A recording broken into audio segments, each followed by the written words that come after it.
Episode की शुरुआत में हमें दिखाया जाता है कि जियोयान और यीजिन को जब खजाना मिला था तो उसके कुछ समय बाद ही मूली ने यीजिन को वापस पकड़ लिया था क्योंकि उस खजाने के तीसरे बॉस की चाबी अभी भी जियोयान के पास थी। जियोयान को जब इस बात का पता चला तो यीजिन को बचाने के लिए निकल गया था, मगर मूली ने जियोयान के रास्ते में काफी ट्रैप बिछा रखे थे। याओ लाओ को इस बारे में पता था कि जब तक मूली को खजाने की चाबी नहीं मिलेगी वो यीजिन को कोई चोट नहीं पहुँचाएगा। इसीलिए जियोयान कल्टीवेशन करने के लिए एक गुफा में चला गया था। फिर अब हमें 1 महीने बाद का सीन दिखाया जाता है जहाँ जियोयान अभी भी कल्टीवेशन कर रहा होता है और अब वो 6 स्टार डू प्रैक्टिशनर बन गया था जो पावर एक 2 लेवल बीस्ट के बराबर थी। जियोयान इससे काफी खुश होता है। मास्टर उसे बताते हैं कि पहले मैंने सोचा था कि तुम्हें इस लेवल पर पहुंचने में 1.5 महीने लगेंगे, लेकिन तुम 1 महीने में ही इस स्तर पर पहुंच गए और शायद ये सब वुल्फहेड मर्सेनरी ग्रुप की वजह से हुआ।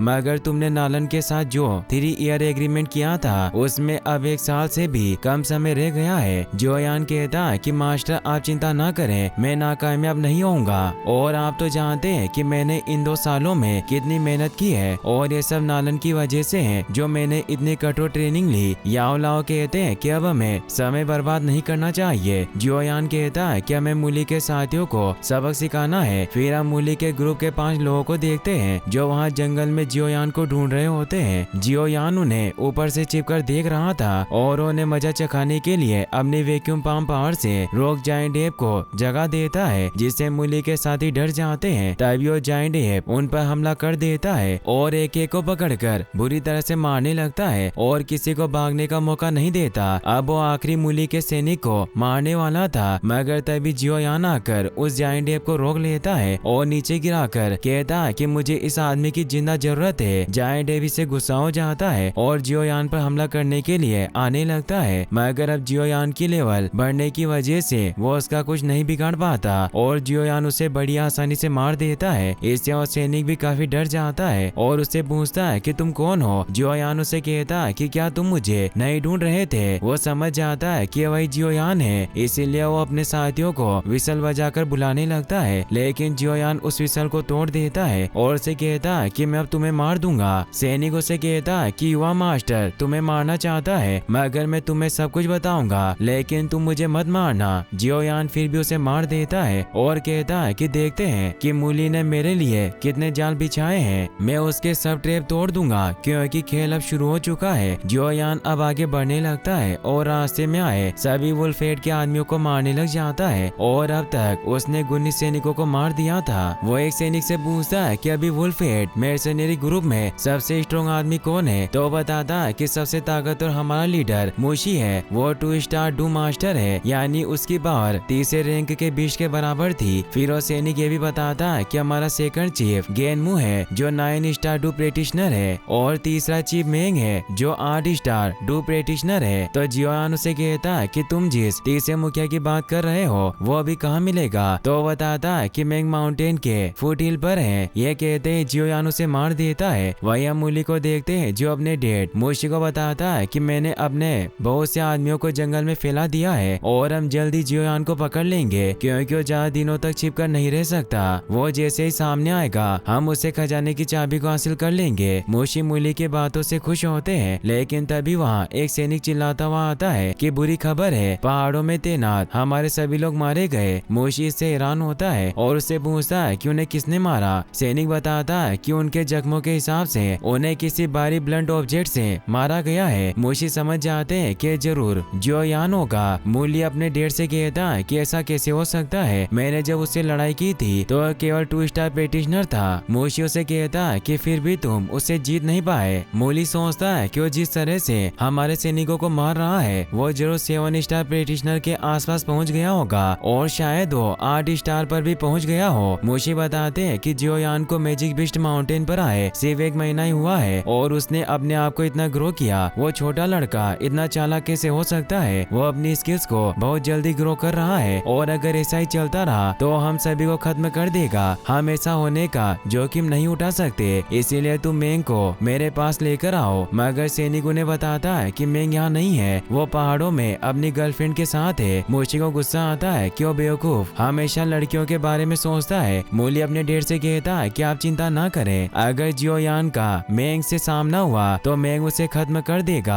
क्योंकि वो 8 स्टार प्रैक्टिशनर है। मुशी कहता कि मेंग जितना मूर्ख है उस हिसाब से मुझे ऐसा नहीं लगता। वहीं हम मेंग को देखते हैं जो अपनी गर्लफ्रेंड के साथ होता है, लेकिन तभी उसके सभी सैनिकों को कोई मार देता है। मेंग जब बाहर आता है तो वहाँ जियोयान होता है, इसीलिए उसे कहता है कि तुम्हारी हिम्मत कैसे हुई यहाँ आने की, क्या तुम नहीं जानते कि मैं वुल्फ8 का तीसरा चीफ हूँ। जियोयान कहता है कि मुझे पता है, इसीलिए तो मैं यहाँ पर तुम्हें मारने आया हूँ और उस पर एक पत्थर से हमला करता है तो मेंग को गुस्सा आ जाता है। वो उसे कहता है कि अब तुम मेरे हाथों से नहीं बचोगे। जियोयान उस पर हमला करता है और उसे मारने लग जाता है, मगर इससे वो और ज्यादा गुस्सा हो जाता है। वो जियोयान से कहता है कि मैं द डिफेंसिव रॉक टेक्निक जानता हूँ और वो अपनी ट्विन फिस्ट पावर से उस पर हमला करता है। जियोयान उसका हमला रोकता है, मगर इससे उसके मुंह से खून निकल आता है, जिससे जियोयान को लगता है कि वाकई इसकी डिफेंसिव रॉक टेक्निक पावरफुल है। मेंग अब जियोयान को पकड़कर मारने लग जाता है और 4 मेजर पावर स्पिन से जियोयान को दूर फेंक देता है और उसे पूरी तरह खत्म करने के लिए आगे बढ़ता है। मगर तभी जियोयान पत्थर से बाहर निकल आता है, जिसे देखकर मेंग कहता है कि कैसे हो सकता है। जियोयान अपनी तलवार को बाहर निकालकर कहता है कि थर्ड चीफ तुम क्या कह रहे थे, तुम मुझे फोड़ना चाहते हो, और उस पर हमला करके दूर गिरा देता है। मेंग वापस से उड़ जाता है और जियोयान पर एक पत्थर फेंकता है, मगर जियोयान की फिजिकल स्ट्रेंथ काफी ज्यादा होने की वजह से वो उसे आसानी से तोड़ देता है और मेंग पर फुल स्पीड से ऑक्टेन ब्लास्ट पावर से हमला करता है, जिससे मेंग दूर गिरकर घायल हो जाता है। मास्टर जियोयान को कहते हैं कि तुम्हारा मैजिकल बीस्ट माउंटेन में प्रशिक्षण व्यर्थ नहीं गया। तभी मेंग वापस खड़ा होकर कहता है कि तुम अपनी पावर से मुझे खत्म नहीं कर सकते। तो जियोयान अपनी पावर से उसकी बॉडी को ब्लास्ट कर देता है और वहाँ से निकल जाता है। फिर हम देखते हैं कि जब सैनिक मेंग की बॉडी को मुष्टि के पास लेकर जाते हैं तो मेंग की मौत से बहुत गुस्सा होता है। सैनिक उन्हें बताता है कि इसे जियोयान ने मारा। मेंग गुस्से में अपने सभी साथियों को कहता है कि मैं अब जियोयान को खत्म कर दूंगा और अगर तुम्हें जियोयान कहीं भी नजर आए तो अपनी बॉस की सिटी से मुझे बुला लेना। वहीं हम यीजिन को देखते हैं, जिसे भी इस बात की खबर मिल जाती है कि जियोयान उसे बचाने आ रहा है और वुल्फ8 मर्सेनरी ग्रुप के थर्ड चीफ मेंग को उसने मार दिया, जिससे वो समझ जाती है कि जियोयान ने 1 महीने में ही अपने लेवल को काफी बढ़ाया है, जो उसने एक 8 स्टार डू प्रैक्टिशनर को भी मार दिया। तभी वहाँ कोई डोर नॉक करता है और मिस्टर आओ नाम का आदमी उससे मिलने आता है, जिसने उसे यहाँ पर कैद कर रखा था। आओ यीजिन से उसका हालचाल पूछता है। यीजिन बताती है कि मैं ठीक हूँ, पर आप यहाँ क्यों आए। आओ से कहता है कि मुझे यकीन है कि तुम जियोयान को जानती होगी, तुम उसके साथ गुफा में थी। यीजिन कहती है कि आप जैसा समझ रहे हैं वैसा कुछ नहीं है, मैं बस पहाड़ से गिर गई थी और जियोयान ने मेरी जान बचाई। हम वहाँ खजाने की तलाश में गए थे, मगर उससे झूठ बोलती है कि हमें वहाँ कोई खजाना नहीं मिला, लेकिन वुल्फ8 को वहाँ अलग रास्ते पर जाने से खजाना मिला था, इसीलिए आपको जाकर देखना चाहिए कि उस वुल्फ8 ग्रुप को उस खजाने में क्या मिला। मिस्टर आओ को उसकी बात सही लगती है और वो कहता है कि मैं अब तुम्हें और परेशान नहीं करूंगा और वहाँ से चला जाता है। ये जिन काफी परेशान होती है और कहती है कि जियोयान तुम कहाँ हो। वहीं हमें जियोयान को दिखाया जाता है, जिसे उसके मास्टर बताते हैं कि तुम्हें इस बात का जरूर इल्म होगा कि भविष्य में तुम्हारे विरोधी और ज्यादा मजबूत होते जा रहे हैं, इसीलिए मुझे तुम्हें भी मजबूत बनाना होगा। और वो उससे हेवी ब्लैक रूलर स्वॉर्ड मांगते हैं। जियोयान उन्हें वो दे देता है। याओ लाओ से नदी के बीच बने एक लोटस स्टेचू पर ले जाते हैं, जहाँ उस स्वॉर्ड में एक स्टोन कल्टीवेटर स्किल ऐड करने लगते हैं, जो कि डिक्लासिफाइड टेक्निक थी, जिसका नाम फ्लेम स्प्लिटिंग सुनामी था, जिसके एक हमले से वहाँ बड़ी बड़ी लहरें उठने लगती है। फिर वो उस तलवार को वापस जियोयान के पास फेंक देते हैं और उसके सर पर हाथ रखकर फ्लेम स्प्लिटिंग सुनामी टेक्निक का ज्ञान देते हैं और बताते हैं कि लो रैंक की डी क्लास टेक्निक है, बट इससे फुल पोटेंशियल से लहरों और पहाड़ों को एक झटके में तोड़ा जा सकता है। जियोयान कहता है कि शानदार कौशल है। याओ लाओ बताते हैं कि तुम्हें अपनी वर्तमान शक्ति के साथ इस स्किल का एक से अधिक बार उपयोग नहीं करना चाहिए। अगर तुमने इसका दूसरी बार यूज किया तो इस बात का इल्म रखना कि तुम्हें गंभीर आंतरिक चोटें लगेगी, और अगर ऐसा हुआ तो एक कल्टीवेटर के रूप में तुम्हारे फ्यूचर में लेवल प्रभावित हो सकता है। इसीलिए इस स्किल का बिल्कुल भी यूज ना करें जब तक कि जरूरी ना हो। जियोयान उनकी बात समझ जाता है और अब वो वही नदी के बीच कल्टीवेशन करने लगता है। तभी वहाँ वुल्फ8 ग्रुप के सैनिक आ जाते हैं, जो विसल बजाकर अपने साथियों को भी वहाँ बुला लेते हैं। मोली भी वहाँ जाता है। जियोयान उसे कहता है कि मैंने तुम्हें कम आकर कहा। मूली कहता है कि मैंने तुम्हें कहा था कि हमारी फिर मुलाकात होगी। तभी जियोयान अपने जेब से कुछ निकालने लगता है जिससे सभी डर जाते हैं, मगर वो सिर्फ एक स्टिक थी। मूली उसे कहता है कि अगर तुम सिवा में खजाने की चाबी सौंप दो तो मैं अपने पिता को तुम्हें जीवित छोड़ने के लिए मना सकता हूँ। जियोयान हंसता हुआ कहता है कि तुम्हारा पिता मेरा क्या उखाड़ लेगा। मूली अपने सभी साथियों से उस पर फायर एरो से हमला करवाता है। जियोयान अपनी सोर्ड से उन सभी एरो से बच जाता है और भागकर वहाँ से जाने लगता है। तो मूली अपने सभी साथियों से कहता है कि जियोयान के पास जुआन लेवल की फाइटिंग टेक्निक है, इसीलिए जो कोई भी उसे मारेगा वो टेक्निक उसकी होगी। सभी उसे मारने के लिए उसके पीछे पड़ जाते हैं। जियोयान कहता है कि कुत्ते का बेटा उसके जितना ही शातिर है। जियोयान वहाँ से भागने लगता है, मगर आगे खाई आने की वजह से रास्ता खत्म हो जाता है। तभी आमुशी भी आ जाता है जो जियोयान से कहता है कि तुम्हारा खेल अब खत्म हो चुका है। जियोयान कहता है कि मेरा एक प्लान था तुम सभी को एक साथ इकट्ठा करने का, और अब जब पूरा परिवार एक साथ है तो मैं तुम सभी को खत्म कर दूंगा। मोशी उसे कहता है कि चुपचाप मुझे वो चाबी सौंप दो जिससे मैं तुम्हें आराम से मारने का वादा करता हूँ। मगर जियोयान उनके सामने ही उस चाबी को राख में बदल देता है। मोशी गुस्से में अपनी फिनिक्स स्टेप पावर को एक्टिवेट करता है और जियोयान पर अपने स्पीयर से हमला करने लगता है। जियोयान उसके वार से बचता है, मगर वो उसे दूर गिरा देता है। जियोयान सोचता है कि आदमी बहुत सख्त है और वो अपने पैरों से भी काफी तेज चल रहा है। तभी मुशी वापस उस पर हमला करने लगता है, मगर जियोयान अपनी सोर्ड से उसके हमले को रोक लेता है, मगर वो जियोयान को दूर गिरा देता है और अब वो जियोयान को गर्दन से पकड़कर मारने लगता है। मगर जियोयान अपनी फायर बम पावर से उस पर हमला करके खुद को बचा लेता है। जियोयान कमजोर पड़ रहा था और अब उसके पास फ्लेम स्प्लिटिंग सुनामी टेक्निक को यूज करने के अलावा अब कोई और रास्ता नहीं था, इसीलिए उस स्किल को एक्टिवेट करने लगता है जिससे मुशी भी डर जाता है। मगर मुशी डू मास्टर था, इसीलिए उस पर विंड ब्लेड डांस पावर से हमला करता है जिससे उन दोनों की पावर टकराने की वजह से एक ब्लास्ट होता है। मगर जियोयान की फ्लेम स्प्लिटिंग टेक्निक बहुत पावरफुल थी जिससे मुशी को दर्द होता है। वो सोचता है कि मैंने कभी अनुमान नहीं लगाया था कि यह बच्चा इतना मजबूत होगा, और वो कहता है कि आज मैं इसे यही मार दूंगा। जियोयान भी कमजोर हो चुका था और वो कहता है कि चीजें हमेशा वैसी नहीं होती जैसा हम सोचते हैं। आज की लड़ाई में हमेशा याद रखूंगा और हम दोबारा फिर मिलेंगे और मैं अपना बदला लूंगा। तभी वो नीचे खाई में गिर जाता है। मुशी को लगता है कि वो नहीं बचेगा, मगर जियोयान की ईगल विंग्ड टेक्निक एक्टिवेट हो जाती है और उड़कर वहाँ से चला जाता है। मुशी को इससे गुस्सा आता है। फिर अब हमें दिखाया जाता है कि जियोयान एक नदी के किनारे होता है और जब उसकी आँख खुलती है तो वो देखता है कि वो पूरी तरीके से ठीक हो चुका है और वहाँ उसके पास यूनियन का सिक और वेस्ट और एक स्क्रॉल पड़ा हुआ था। जियोयान यूनियन का आवाज लगाता है, मगर वो वहाँ से जा चुकी थी। इससे जियोयान बहुत दुखी होता है। मास्टर कहते हैं कि क्या अभी भी तुम उसे याद कर रहे हो और मैं तुम्हारी उसे ढूंढने में मदद करूं। जियोयान कहता है कि क्या आप सच कह रहे हैं। मास्टर बाहर निकलकर कहते हैं कि तुम मूर्ख हो, वो लड़की डुहांग लेवल पर थी, इसीलिए वो तुम्हारे पास सिर्फ इसलिए नहीं आएगी कि तुम उसे देखना चाहते हो, मगर उसने तुम्हारे लिए एक प्रेशियस गिफ्ट छोड़ा है। जियोयान कहता है कि क्या आप इस वेस्ट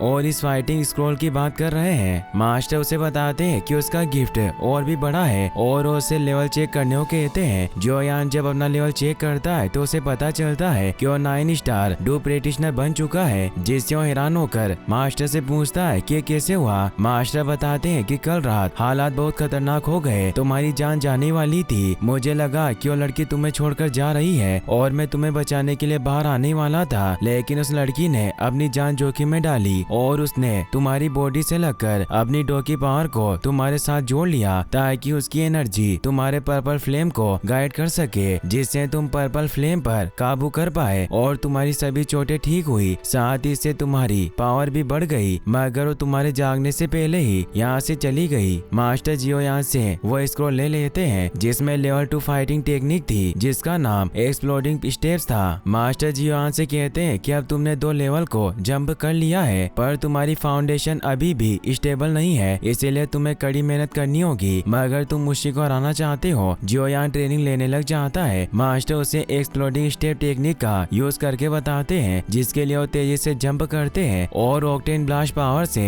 एक पहाड़ को तोड़ देते हैं। जियोयान ये देखकर बहुत खुश होता है। मास्टर उसे बताते हैं कि एक्सप्लोडिंग स्टेप्स और ऑक्टेन ब्लास्ट पावर को मर्ज करके एक बहुत ही खतरनाक कॉम्बैट मूव बनाया जा सकता है। जियोयान यूनियन को इसके लिए थैंक्स कहता है, तो मास्टर कहते हैं कि तुम्हें मुझे थैंक्स कहना चाहिए, पर कोई बात नहीं। फिर उसे बताते हैं कि हो सकता है कि यूनियन ने तुम्हारी बॉडी में क्रिस्टल की पर्पल फ्लेम को वश में कर लिया हो, पर अगर तुम अपनी ताकत को बढ़ाने के लिए पर्पल फ्लेम का यूज करते हो तो यह तुम्हारी इटर्नल एनर्जी को एक्सप्लोडिंग के पॉइंट तक स्वेल कर सकता है। Amethyst winged lion king, amethyst winged lion king purple flame की पावर के साथ सभी लेवल को पार करने में सक्षम है, और ऐसा इसलिए है क्योंकि उसकी फिजिकल बॉडी स्ट्रॉन्ग है। पर तुम्हें पर्पल फ्लेम से लड़ने की कोई जरूरत नहीं है, लेकिन अगर तुम इस फ्लेम की मदद से डूम मास्टर बनने की सोच रहे हो तो मुझे डर है कि तुम राख के ढेर में बदल जाओगे। जियोयान कहता कि इसका मतलब ये है कि मेरी ये दवा जहर निकली। याओलाओ बताते हैं कि तुम्हें इस महीने हर दिन 5 या उससे अधिक फर्स्ट रैंक के जानवरों का शिकार करना होगा, उसमें से लड़ने से ही तुम अपनी फाइटिंग एनर्जी को स्थिर कर पाओगे। अगर तुमने ऐसा नहीं किया तो हेवनली फ्लेम मिलने पर भी तुम उसे अवशोषित नहीं कर सकोगे। जियोयान कहता है कि 5 बीस्ट को मारना कोई बड़ी बात नहीं है, मैं एक दिन में 10 जानवरों का शिकार कर सकता हूँ। मास्टर कहते हैं कि अपनी बकवास बंद करो और काम पर लग जाओ। जियोयान सोचता है कि मुझे कुछ भी करके डूम मास्टर बनना है, जिससे मैं मुशी से बदला ले पाऊंगा। फिर हम लिंगर नाम की एक लड़की को देखते हैं जो कागेंग नाम के आदमी के साथ भाग रही होती है, क्योंकि वुल्फहेड मर्सेनरी ग्रुप के लोग उनके पीछे थे। लिंगर काफी थक जाती है और वो कामेंग से कहती है कि मैं अब और नहीं भाग सकती। तभी उन्हें वुल्फहेड मर्सेनरी ग्रुप के पास आने की आवाज आती है, इसीलिए कागेंग लिंगर से कहता है कि तुम्हें भागते रहना होगा। लिंगर भागने लगती है मगर वो नीचे गिर जाती है और कागेंग से कहती है कि मैं अब और नहीं भाग सकती, इसलिए तुम मुझे छोड़कर चले जाओ। मगर कागेंग अपनी तलवार निकालकर गेनमो का सामना करने के लिए तैयार हो जाता है। तभी वहाँ जियोयान आ जाता है जो उसे कहता है कि गेनमो जो वुल्फहेड ग्रुप का सेकंड चीफ है, क्या तुम उसी से डरकर भाग रहे हो। कागेंग जियोयान को बताता है कि हमारी लूट को चुराना चाहता है और वो लिंगर को भी अपने साथ ले जाना चाहता है। जियोयान उसे कहता है कि मैं भी गेनमो से खेलना चाहता हूँ, पर तुम कौन हो। कागेंग बताता है कि मैं ब्लडी बैटल मर्सेनरी ग्रुप से हूँ और ये मेरी साथी लिंगर है। लिंगर जियोयान से कहती है कि तुम बच्चे यहाँ क्या कर रहे हो, मुझे लगता है कि तुम अहंकारी बनने का दिखावा कर रहे हो, इसीलिए तुम जहाँ से आए हो वहीं चले जाओ। तब यहाँ गेनमो अपने साथियों के साथ आने लगता है तो जियोयान पहले आगे चला जाता है और वो जैसे ही एक पेड़ पर जंप करता है तो नीचे गिर जाता है, जिसे देखकर लिंगर कहती है कि बच्चा सचमुच पागल है, इसीलिए हमें भी उसकी मदद करनी चाहिए। कागेंग कहता कि तुम सही कह रही हो, हम साथ लड़कर सभी जीवित रह सकते हैं। जियोयान गेनमो और उसके साथियों के सामने आ जाता है और अपनी एक्सप्लोडिंग स्टेप्स टेक्निक का यूज करके गेनमो को घोड़े से नीचे गिरा देता है। गेनमो के सैनिक उसे मारने आने लगते हैं, लेकिन जियोयान अपनी तलवार बाहर निकाल लेता है और गेनमो के सभी सैनिकों को मारने लग जाता है। एक सैनिक वहां से भागने लगता है, लेकिन जियोयान अपनी वैक्यूम पंप टेक्निक से उसे खींचकर मार देता है। गेनमो से कहता है कि तुम कौन हो और सभी के सामने मेरा मजाक उड़ाने की हिम्मत कर रहे हो। जियोयान उसे कहता कि क्या तुम गेनमो हो। गेनमो कहता कि तुम मेरा नाम इतनी सहजता से नहीं ले सकते और उस पर अपने किक से हमला करता है, मगर जियोयान को इससे बिल्कुल भी घंटा फर्क नहीं पड़ता और उसे एक झटके में ही दूर कर देता है। गेनमो जियोयान को मारने की कोशिश करता है मगर उसे कुछ नहीं होता और जियोयान उसे दूर गिरा देता है। उनकी लड़ाई लिंगर और कागेंग भी देख रहे होते हैं। लिंगर कहती है कि वास्तव में मैंने उस लड़के को कम आंका, मुझे नहीं पता था कि वो इतना शक्तिशाली होगा। गेनमो जियान से पूछता है कि तुम्हारा नाम क्या है, तो जियोयान कहता है कि मैं तुम्हारा दादा हूँ। गेनमो समझ जाता है कि वो जियोयान है और उसे कहता है कि तुम अब तक कैसे जिंदा हो। ये सुनकर कागेंग भी कहता है कि ये वही लड़का है जिसने वुल्फहेड मर्सेनरी ग्रुप के लिए परेशानी खड़ी कर रखी है। गेनमो अब अपनी लाठी को बाहर निकाल लेता है और फुल जोश में उसे कहता है कि अब तुम्हें स्वर्ग जाने से कोई नहीं रोक सकता, मैं तुम्हें खत्म कर दूंगा और उस पर अपनी लाठी से हमला करता है, मगर जियोयान उसकी लाठी पकड़ लेता है और उसे दूर गिरा देता है। जियोयान अब उस पर अपनी तलवार से हमला करता है, मगर वो अपनी लाठी से उस हमले को रोकने की कोशिश करता है। वो अपना पूरा जोर लगा रहा था क्योंकि वो तलवार बहुत भारी थी। जियोयान उसे कहता कि आज मेरी नहीं तुम्हारी मृत्यु का दिन है और अपने पर्पल फ्लेम को एक्टिवेट करके उसे दूर फेंक देता है। ये हमला इतना पावरफुल था कि वहाँ दरारें पड़ने लगती है, मगर गेनमो को कुछ नहीं हुआ था, इसीलिए जियोयान उछलकर तलवार से उसे मारने लगता है। लेकिन गेनमो यीजिन का नाम लेता है जिससे वो रुक जाता है। गेनमो से बताता है कि मेरे पास यीजिन के बारे में इंफॉर्मेशन है, उसे 1000 मेडिसिन हाउस के मिस्टर आओ ने अपने हाउस में कैद कर रखा है और वो एक दुष्ट आदमी है जो यीजिन का फायदा उठाने की कोशिश कोशिश कर रहा है और यहाँ तक कि हमारा बॉस मुशी भी उससे डरता है। और मुझे लगता है कि मिस्टर आओ ने ये जिन को अपने पास सिर्फ कैजुअल ड्रिंक्स के लिए नहीं रखा, बल्कि वो रेनबो पॉइजन बुक को हासिल करना चाहता है। जियोयान सोचता है कि जिन की जान को गंभीर खतरा है। तभी गेनमो का गैंग पर हमला कर देता है और लिंगर से कहता है कि तुम मेरी बंधक बनोगी और उसे पकड़कर जाने लगता है। मगर तभी जियोयान लिंगर के आगे आ जाता है और एक्सप्लोडिंग स्टेप्स टेक्निक से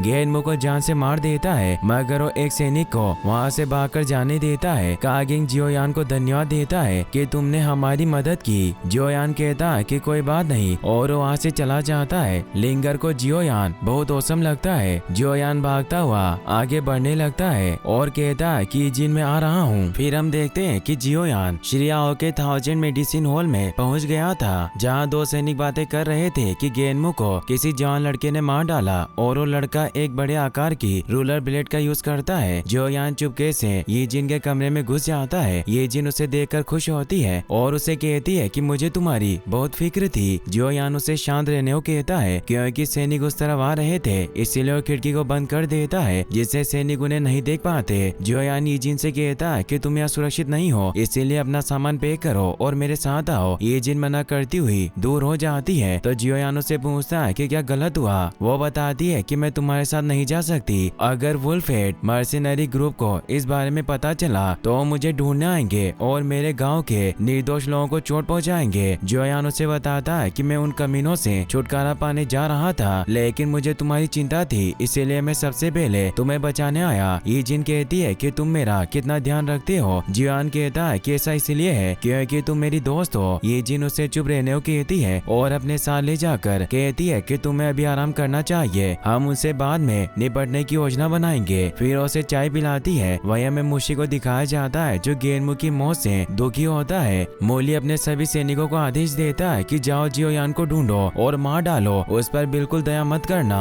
तो सभी सैनिक पूरे जोश में वहाँ से निकल जाते हैं। वहीं श्रियाओ को भी पता चल गया था कि कोई यीजिन के पास आया है, इसीलिए अपने सैनिकों के साथ उसके कमरे में आता है और यीजिन से पूछता है कि लड़का कौन है। तो उन्हें झूठ कहती है कि मेरा भाई है। श्रियाओ कहता है कि मुझे नहीं पता था कि तुम्हारा एक भाई होगा, पर यह 1000 मेडिसिन हाउस में क्या लेने आया है। जियोयान उसे कहता है कि मैं यीजिन को आज रात यहाँ से ले जाने का इरादा कर रहा हूँ। श्रियाओ यीजिन से पूछता है कि तुम मेरे मेडिसिन हाउस में रहकर खुश नहीं हो। एक सैनिक समझ जाता है कि वो जियोयान है, इसलिए वो धीरे धीरे वहाँ से खिसकने लगता है। यीजिन कहती है कि बेशक आपने मेरी अच्छी देखभाल की और मेरा यहाँ रहना सुखद रहा। श्रियाओ कहता है कि फिर तुम यहाँ से क्यों जाना चाहती हो। यीजिन बताती है कि मुझे कुछ दूसरे काम करने हैं, इसीलिए मैंने जगह छोड़ने का फैसला लिया और उन्हें टोकन के रूप में कुछ सिक्के देती है। श्रियाओ से कहता है कि तुम वास्तव में नहीं जानती कि मुझे अपनी देखभाल के भुगतान के बदले में क्या चाहिए, और मैं जानता हूँ कि तुम्हारा ये भाई जियोयान के अलावा और कोई नहीं है। अगर वुल्फहेड मर्सनरी सैनिकों को इसके बारे में पता चला कि तुम यहाँ हो तो तुम संकट में आ सकते हो। यीजिन परेशान होकर कहती है कि तुम क्या चाहते हो। श्रियाओ कहता है कि तुम मेरे साथ खेल मत खेलो, मुझे पता है कि रेनबो पॉइजन बुक तुम्हारे पास है, उसे मुझे दे दो। यीजिन कहती है कि आपको जरूर गलतफहमी हुई होगी, मेरे पास रेनबो पॉइजन बुक कैसे हो सकती है। श्रियाओ अपने सैनिकों को बुला लेता है और कहता है कि अगर आज तुम मुझे पॉइजन बुक नहीं सौंपोगी तो मैं तुम्हारी जान ले लूंगा और तुम्हारे भाई जियोयान का जीवन भी यहीं खत्म हो जाएगा। जियोयान कहता है कि ये गुंडे मेरा क्या उखाड़ लेंगे और अपनी तलवार को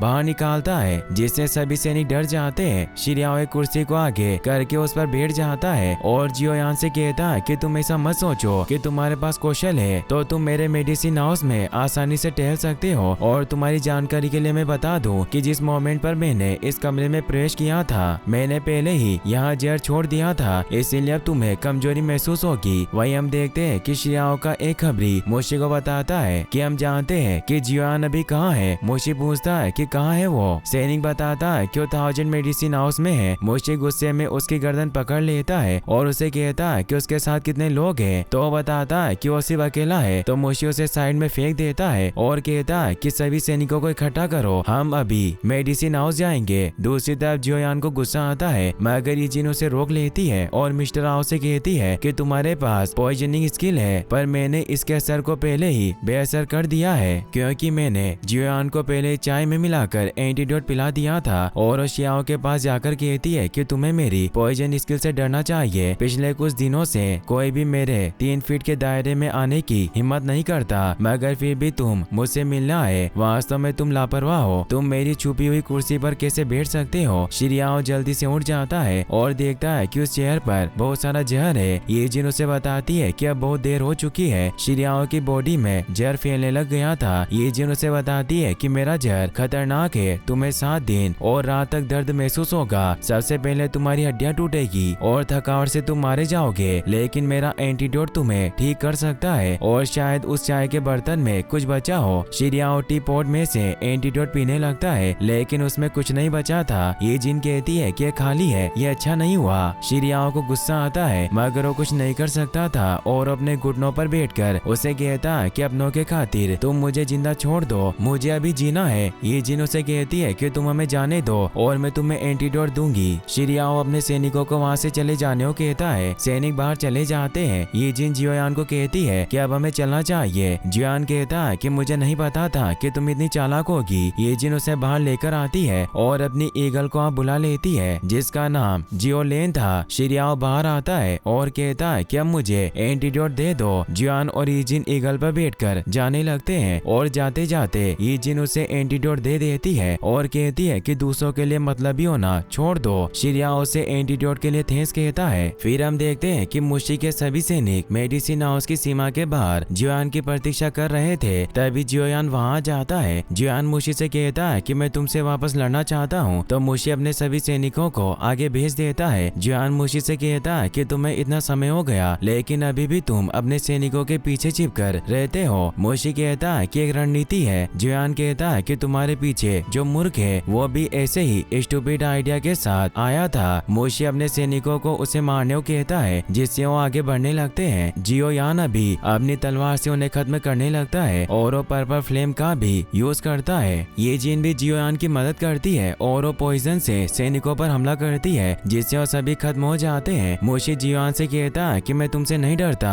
और अब देखते हैं कि तुम मेरी डोकी पावर के खिलाफ कैसा प्रदर्शन करते हो। और वो अपना स्पीयर लेकर लड़ने को तैयार हो जाता है और फिनिक्स स्टेप टेक्निक से जियोयान पर हमला करने लगता है। जियोयान उसके हमले से बचता है और उस पर भी अपनी एक्सप्लोडिंग स्टेप टेक्निक से हमला करता है, मगर मुशी सिजलिंग स्टिंग पावर से जियोयान के हमले को रोक देता है और जियोयान दूर चला जाता है और उसकी तलवार वहीं गिर जाती है। मुशी कहता है क्या चाहे कुछ भी हो, पर तुम यही मरने वाले हो। जियोयान कहता है कि तुमने पिछली बार भी ऐसे ही शब्द कहे थे। मुशी जियोयान की तलवार उठाने लगता है, मगर वो काफी भारी होने की वजह से उसे बहुत मुश्किल होती है। जियोयान कहता है कि इसे चलाना इतना आसान नहीं है और वो मुशी पर फायर पाम टेक्निक से हमला करके वैक्यूमेंट पावर से अपनी तलवार को वापस ले लेता है। जियोयान अब उस पर एक्सप्लोडिंग स्टेप्स और ऑक्टेन ब्लास्ट ट्रिक को मर्ज करके हमला करता है, जिससे मुशी के सीने में ब्लास्ट होता है और वो दूर गिर जाता है। मुशी कहता है कि मुझे नहीं पता था कि डू प्रैक्टिशनर को भी इतनी एडवांस फाइटिंग टेक्निक के बारे में पता होगा और अब मैं तुम्हें अपनी नई डेवलप टेक्निक दिखाऊंगा।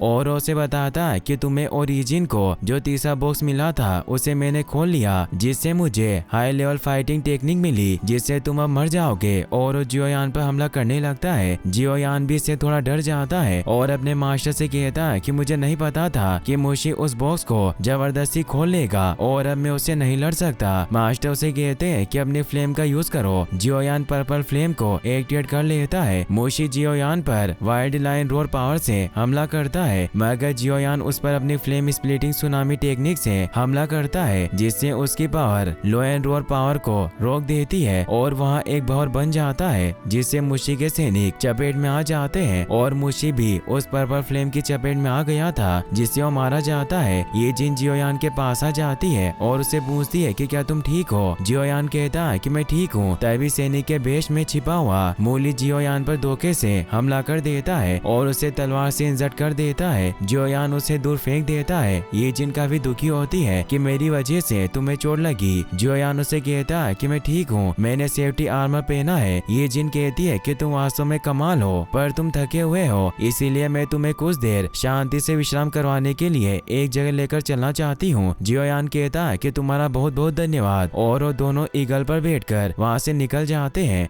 फिर अब हमें दिखाया जाता है कि जिन जियोयान को लेकर मेडिसिन वैली में जाती है, जो एक बहुत ही खूबसूरत जगह होती है जो पहाड़ों में छिपी हुई थी। मास्टर जियोयान को बताते हैं कि इस वैली की ऊर्जा प्योर है, इसीलिए तुम्हें डू मास्टर यानी थर्ड लेवल पर पहुंचने में मदद करेगा। ये जिन जियोयान से कहती है कि क्या तुम्हें ये जगह पसंद आई। जियोयान कहता है कि वास्तव में ये जगह अलग और दुर्गम है और तुमने ये जगह कैसे ढूंढी। ये जिन बताती है कि मैं भी इस जगह के बारे में नहीं जानती थी। अगर लेन ने इस जगह को नहीं खोजा होता और अभी मैं यहाँ कुछ जड़ी बूटियाँ लेने आई हूँ जिनका रेनबो पॉइजन बुक में वर्णन है। जियोयान कहता है कि मैं भी अपनी कल्टीवेशन और मेडिसिन पर यहाँ काम कर सकता हूँ। ये जिन उसे अपने साथ वहाँ मौजूद घर में लेकर जाती है और उसे बताती है कि यह जगह छोटी है पर क्या तुम यहाँ एडजस्ट कर लोगे। जियोयान कहता है कि जब तक तुम मेरे साथ हो मुझे कोई प्रॉब्लम नहीं है। ये जिन कहती है कि तुम कैसी नॉनसेंस जैसी बातें कर रहे हो और मुस्कुराते हुए अंदर चली जाती है। जियोयान अब वहीं रहने लगता है और कल्टीवेशन करने लगता है। ये जिन भी वहाँ मेडिसिन कलेक्ट कर रही होती है। जियोयान भी ये जिन की जड़ी बूटियाँ इकट्ठा करने में मदद करता है। जियोयान को पसीना आने लगता है तो ये जिन उसे रुमाल देती है। फिर जब वो साथ में बैठकर खाना खा रहे थे तो ये जिन को चक्कर आने लगते हैं। जियोयान उसे पकड़ लेता है और कहता है कि तुम्हें क्या हुआ।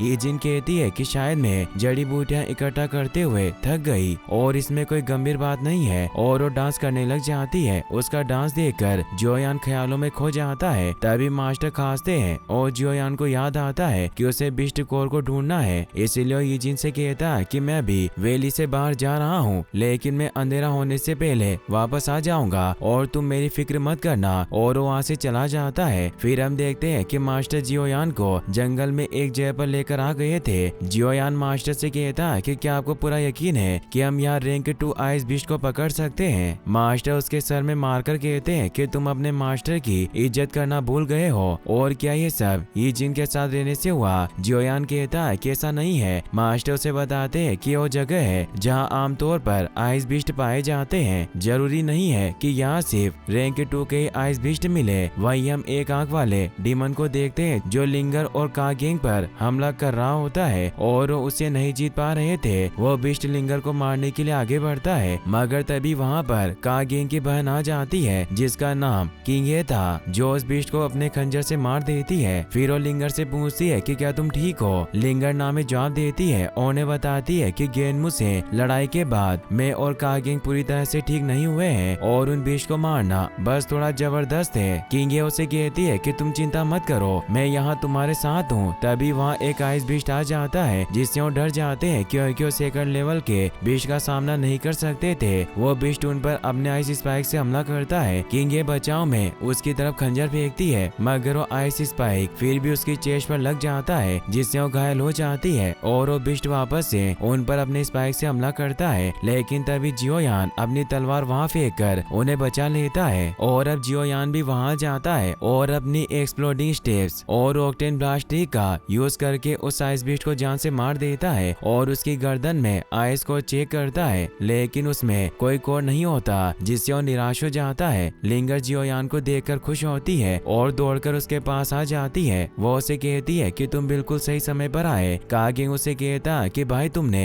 एक बार फिर हमारी जान बचाई, तुम बहुत धर्मी हो। और फिर उसे अपनी बहन किंगे से मिलवाता है और अपनी बहन को बताता है कि वही जियोयान है जिसने हमें गेनमू से बचाया था। किंगे जियोयान से मिलकर खुश होती है। कागेंग जियोयान से पूछता है कि तुम यहाँ क्या कर रहे हो। जियोयान कहता है कि मैं यहाँ रैंक 2 बीस्ट की तलाश कर रहा हूँ, मुझे आई स्कोर हासिल करना है मगर मुझे अभी तक आई स्कोर नहीं मिला, पर मुझे तुम्हारी मदद करके अच्छा लगा। किंगे अपने लॉकेट को जियोयान को देती है और उसे बताती है कि आइस बीस्ट का मैजिक कोर है और तुम इसे ले सकते हो क्योंकि तुमने हमारी जान बचाई, तुम इसे धन्यवाद के रूप में रख सकते हो। जियोयान उन्हें थैंक्स कहता है। फिर हम देखते हैं कि जियोयान जल्दी से वापस मेडिसिन वैली में ये जिन के पास आता है और उसे बताने लगता है कि मुझे रैंक 2 मैजिक कोर मिल गया और अगर हमें आइस आर्ट पिल और पाथ प्रोटेक्शन पिल की सामग्री मिल जाए तो इससे मैं अपने पर्पल फ्लेम को कंट्रोल कर सकता हूँ। तभी जियोयान देखता है कि जिन नीचे बेहोश पड़ी हुई है मगर मास्टर उसे पास जाने से रोकते हैं और बताते हैं कि इस लड़की की स्थिति बहुत गंभीर है, ये वो है फुल पॉइजन बॉडी के असर में है। जियोयान पूछता है कि क्या है तो मास्टर बताते हैं कि कल्टीवेटर अपनी ताकत को बढ़ाने के लिए जहर पर निर्भर करता है लेकिन जब उसकी बॉडी जहरीली ऊर्जा को बनाए नहीं रख पाती तो जहर उन्हें धीरे धीरे धीरे अंदर से जलाने लग जाता है, जिससे इसकी धीरे धीरे मृत्यु हो जाएगी। जियोयान को भी याद आता है कि आज दिन में उसे चक्कर आए थे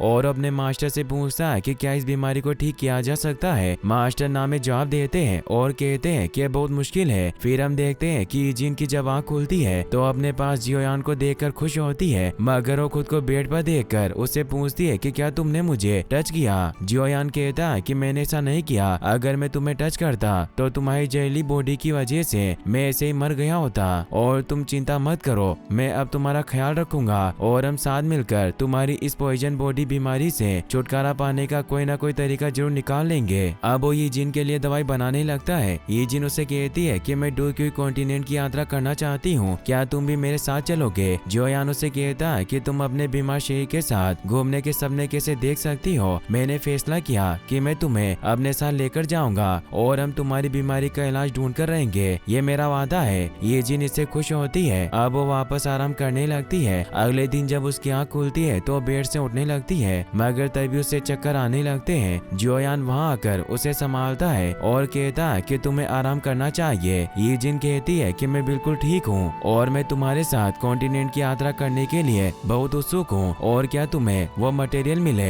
जिसकी तुम्हें तलाश थी। जियोयान कहता है कि मुझे कुछ हर्ब मिली पर वो काफी नहीं है, इसीलिए मैं कल और ज्यादा उन्हें ढूंढने की कोशिश करूंगा। फिर हम आखिरकार इस जगह को छोड़कर जा सकते हैं। ईजिन इससे बहुत खुश हुई, कहती है कि क्या तुम मेरे साथ बाहर घूमने चलोगे। जियोयान मान जाता है। फिर वो दोनों साथ में बाहर ताजिया खाने आ जाते हैं। वो दोनों साथ बैठे हुए थे। ईजिन सोच रही होती है कि अच्छी चीजें जिंदगी में बहुत कम होती है और वो जियोयान से कहती है कि काश हम हमेशा ऐसे साथ रह पाते तो ये कितना अच्छा होता। जियोयान कहता है कि तुम चिंता मत करो, जब तक तुम ठीक नहीं हो जाती मैं तुम्हें नहीं छोड़ूंगा। तभी बारिश होने लगती है। जियोयान कहता है कि हमें अब घर में चलना चाहिए। ईजिन कहती है कि मुझे बस थोड़ी देर और यहीं रुकना है और वो जियोयान के कंधे पर सर रखकर सो जाती है। फिर हम अगले दिन देखते हैं कि जियोयान अपनी जरूरत के सारे रॉ मटेरियल लेकर वापस ईजिन के पास आता है, मगर वो देखता है कि ईजिन घर में कहीं नहीं होती और उसे वहाँ ईजिन का एक लेटर मिलता है जिसमें उसने लिखा था कि मैं जा रही हूँ और तुम मुझे खोजने मत आना, तुम्हें अच्छे से ट्रेनिंग लेनी चाहिए। मेरी बीमारी की वजह से तुम्हारा ध्यान भंग होगा और जहाँ तक मेरा सवाल है मेरे पास बहुत अधूरे काम है जिन्हें मुझे पूरा करना है और तुमसे मिलना एक सपने जैसा था जिसका अंत होना तय था। जियोयान इससे काफी दुखी होता है और बाहर पहाड़ों पर ईजिन को ढूंढने आता है, मगर उसे कहीं नहीं मिलती। जियोयान को ईजिन के साथ बिताए पुराने लम्हे याद आते हैं। मास्टर जियोयान को कहते हैं कि वो फुल पॉइजन बॉडी का कोई इलाज नहीं है, इसीलिए वो नहीं चाहती थी कि तुम अपना समय बर्बाद करो।